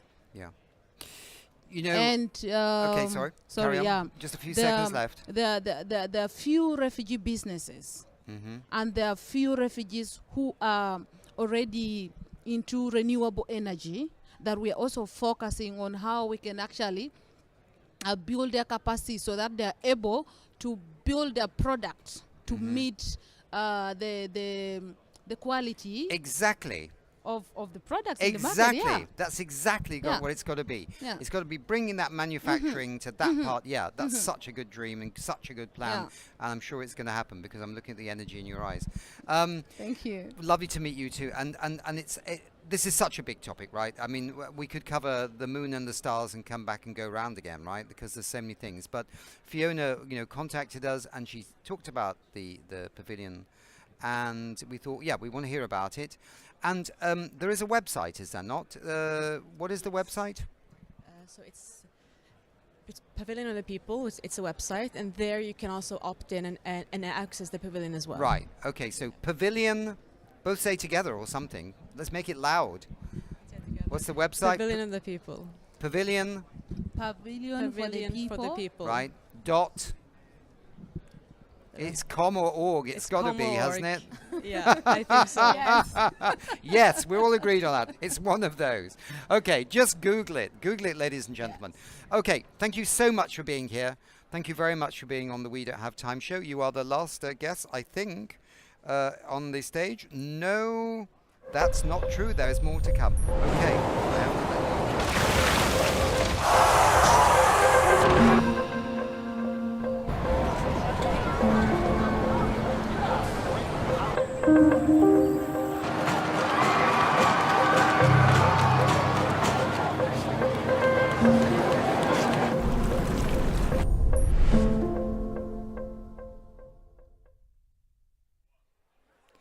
So, We Don't Have Time has a fine tradition of having live music performances and music videos on our shows, often with a climate theme. That's always a bit risky because some people hear the word climate and go, it can't possibly be pop music. But you have to be very careful with the way you write it. These COP29 broadcasts are no exception. We're going to have some music. And the Be Cool campaign uses music to inspire youth climate action. In just a few minutes, we will end today's broadcast with the campaign's music video. But first, it's my great pleasure to welcome on Zoom Peter Kronowit, songwriter, activist, founder of Face the Music Collective, and board member of Music Declares Emergency US. That's a very good campaign. Well done. And that's the organization behind this campaign as well. So tell us, Pete, about the campaign and what you're trying to achieve. Absolutely. So, as you said, I'm a member of Music Declares Emergency, the US chapter. There's 18 chapters internationally. We started with a clever slogan, the No Music on a Dead Planet. And that slogan caught the attention of music artists and music industry people around the world. And now we have more than 8,000 people around the world who have signed our declaration. We also worked very closely with the Climate Music Project and partnered on a climate songwriting workshop. What we did back in June of 2022 is we put together distinguished climate scientists with a few amazing songwriters. Just the idea was to write upbeat songs with the, facing the reality, but make them upbeat, and then, use those songs as a way to activate the public. So one of the songs that was written during that workshop was the song you're going to hear, I Want to Be Cool. It was written by some award-winning songwriters and friends of mine, Will Kimbrough and Brant Miller. And then Kimbrough recorded the song, and we knew immediately that we needed to do something about it. So before, when you hear the song, you're going to hear a line before the last chorus. The line is, can't you hear your kids starting to shout? So we came up with this idea to recruit thousands of young people all around the world to sing the chorus and bring more people to the climate fight. Right. That's really interesting. So I used to be the Director of Communications for the UN Framework Convention on Climate Change. So that's the body that, you know, organizes these conferences where we are right now in Baku and other things too. And we did a song competition for a song for Paris in 2015, when the whole world was coming together finally for a truly global treaty. And we listened in my offices in Bonn in Germany to many submissions, and it was quite hard because about, I'd say, 90% of the songs about climate change were a bit on the I love my solar panel, I love my, you know, wind turbine sort of lyric, and or it's very super happy clappy, and a bit like those Bob Geldof songs from the past, you know, for Save the World. So it's difficult, right? And also we found when we were talking to friends that if you use the word climate change too often, some people didn't want to listen, right? Some people wanted to switch off. It's a curious thing, is the songwriting area of climate music. And maybe I can just mention, we have an ambassador for music for We Don't Have Time called Siren Tip. She's based in New York. She brought out an album just recently called Carbon. And every track is inspired by climate change. She's worth listening to. There are some people moving in this area, right? But it's not many swimming in this area. Well, there's lots of artists who have been inspired by this challenge that we're facing, you know, Yeah. and they're approaching it from many different perspectives and writing Yeah. about it from the personal experiences, from you know, the environment, and it's, as you said, it's very difficult to write a song that, you know, kind of addresses the reality. It doesn't scare people, but also to give hope. And that's what I think both Will Kimbrough and Brant Miller did exceptionally well, is they weave this narrative together about, hey, there's real things that we're facing. Yeah. This is something we need to do something about. But, you know, if we work together, I mean, literally the lyrics in the chorus are they're just beautifully phrased, and the pacing and the melody, and it ends up being, you know, one of those infectious things that you just kind of want to be a part of. And that was the idea, to, you know, having people sing, you know, there's something happens when people, when you get to the point, music is a wide berth of kinds of experience, right? You could dance, you could, you know, but what you're saying is, if you work together on singing, if you sing together, you can actually transform your thinking and even join hands with people that don't necessarily agree with you. Absolutely, you can. It builds community, it builds bridges, and but I also would say that art, music, any kind of art is it's an entry point. It's an opening, maybe even a potential awakening, and we thought of it as a starting point to guide people toward getting people engaged, and really think about that, because the people who are watching this broadcast are likely people who are already active, engaged in what's happening around the climate. It's the people that we really need to reach. A pop song can possibly reach all kinds of other people, but you have to give them an on-ramp. You have to give them very explicit ways where they can make a difference. And it's got to be a simple step. And so we built this campaign, the Be Cool campaign, around that idea of 3 areas. And if I can, I just want to... Yes, very briefly now, because we're just running out of time, Pete. Absolutely. So we came up with a guide. The first one is to focus on civic engagement. The second is guiding communities to reduce emissions. The third is to provide effective climate education.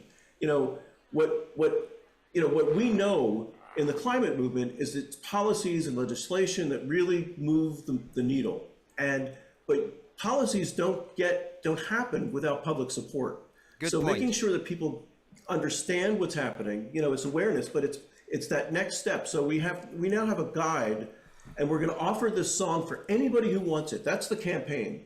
You could kick off events with it. You could use the song. You could use the videos. Kids can play the song. They could do it in their own genre, and then record them. We'll highlight it on our YouTube channel, and And then we'll provide a guide with partners that they can be effective in addressing the climate Brilliant, issue. Pete. And of course, new and old leaders of governments around the world can sing the song as well and make the right choices in terms of government policy, from North America to, say, Latin America. Okay, good. Everywhere. And we everywhere. have a website. Don't forget our website. Okay, go on then. It's Climate Music, which is our partner in this. Climatemusic.org/be cool. You can, we'll Climatemusic.org/be cool. That's it. We've got it. I'm sure it's going to be on our website anyway. So go to that, ladies and gentlemen. You can download it, use it for free, and you must report back to Pete what you did with it. Okay. Exactly. That's the whole idea.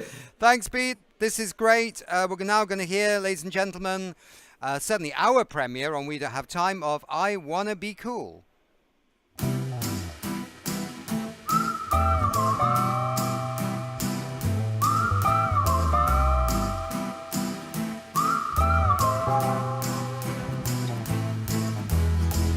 I wanna be cool, it isn't a joke.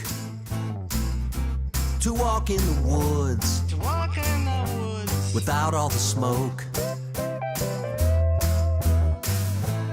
I love to swim, but not in a flood. We can't grow a crop, down in the mud.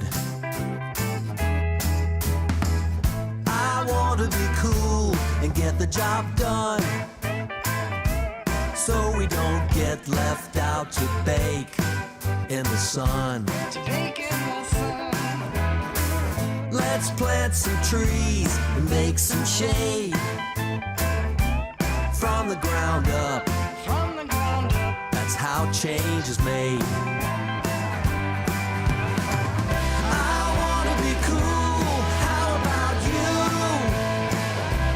Together there's not one single thing that we couldn't do. Take care of the earth and each other too. Working together, we all can be cool.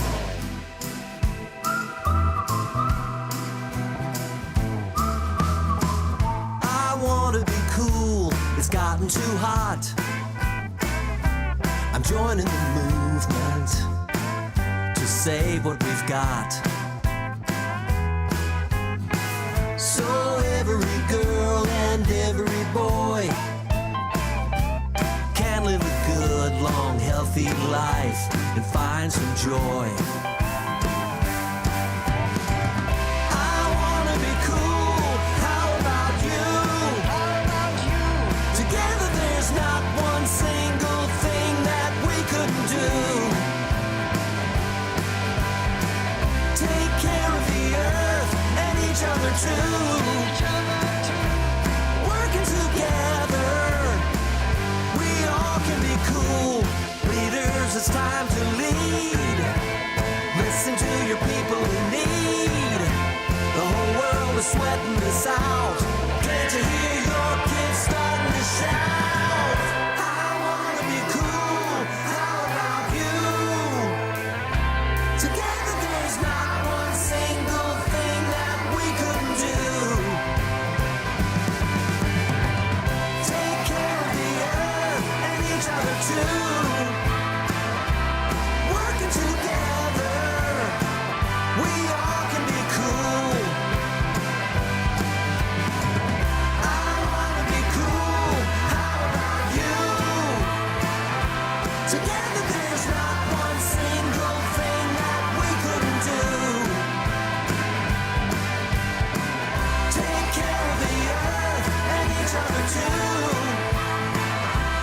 Working together, working together, working together. We all can be cool. I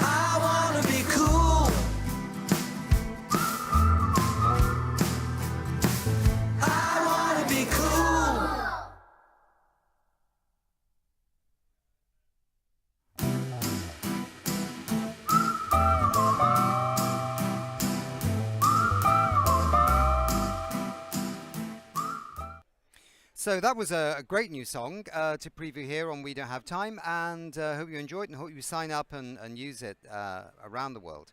And then we've got a final video here, which is the Weather Kids video, and done in partnership, of course, with the UN Development Programme, a great partner of ours. Let's see it.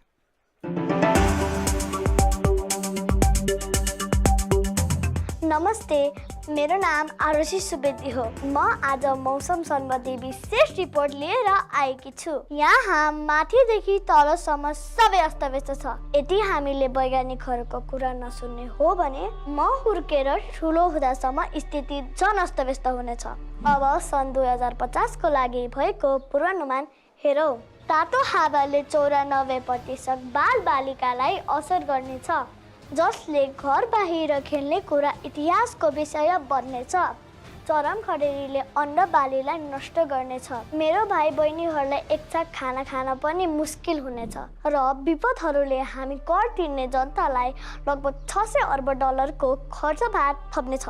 पक्कै पनि यो सबै अस्तव्यस्त वायुमण्डलमा ताप सञ्चित गर्ने प्रदूषणयुक्त ग्यासको कारणले भएको हो, जसले हामीले वायुमण्डलमा जानबाट रोक्न सक्थ्यौँ।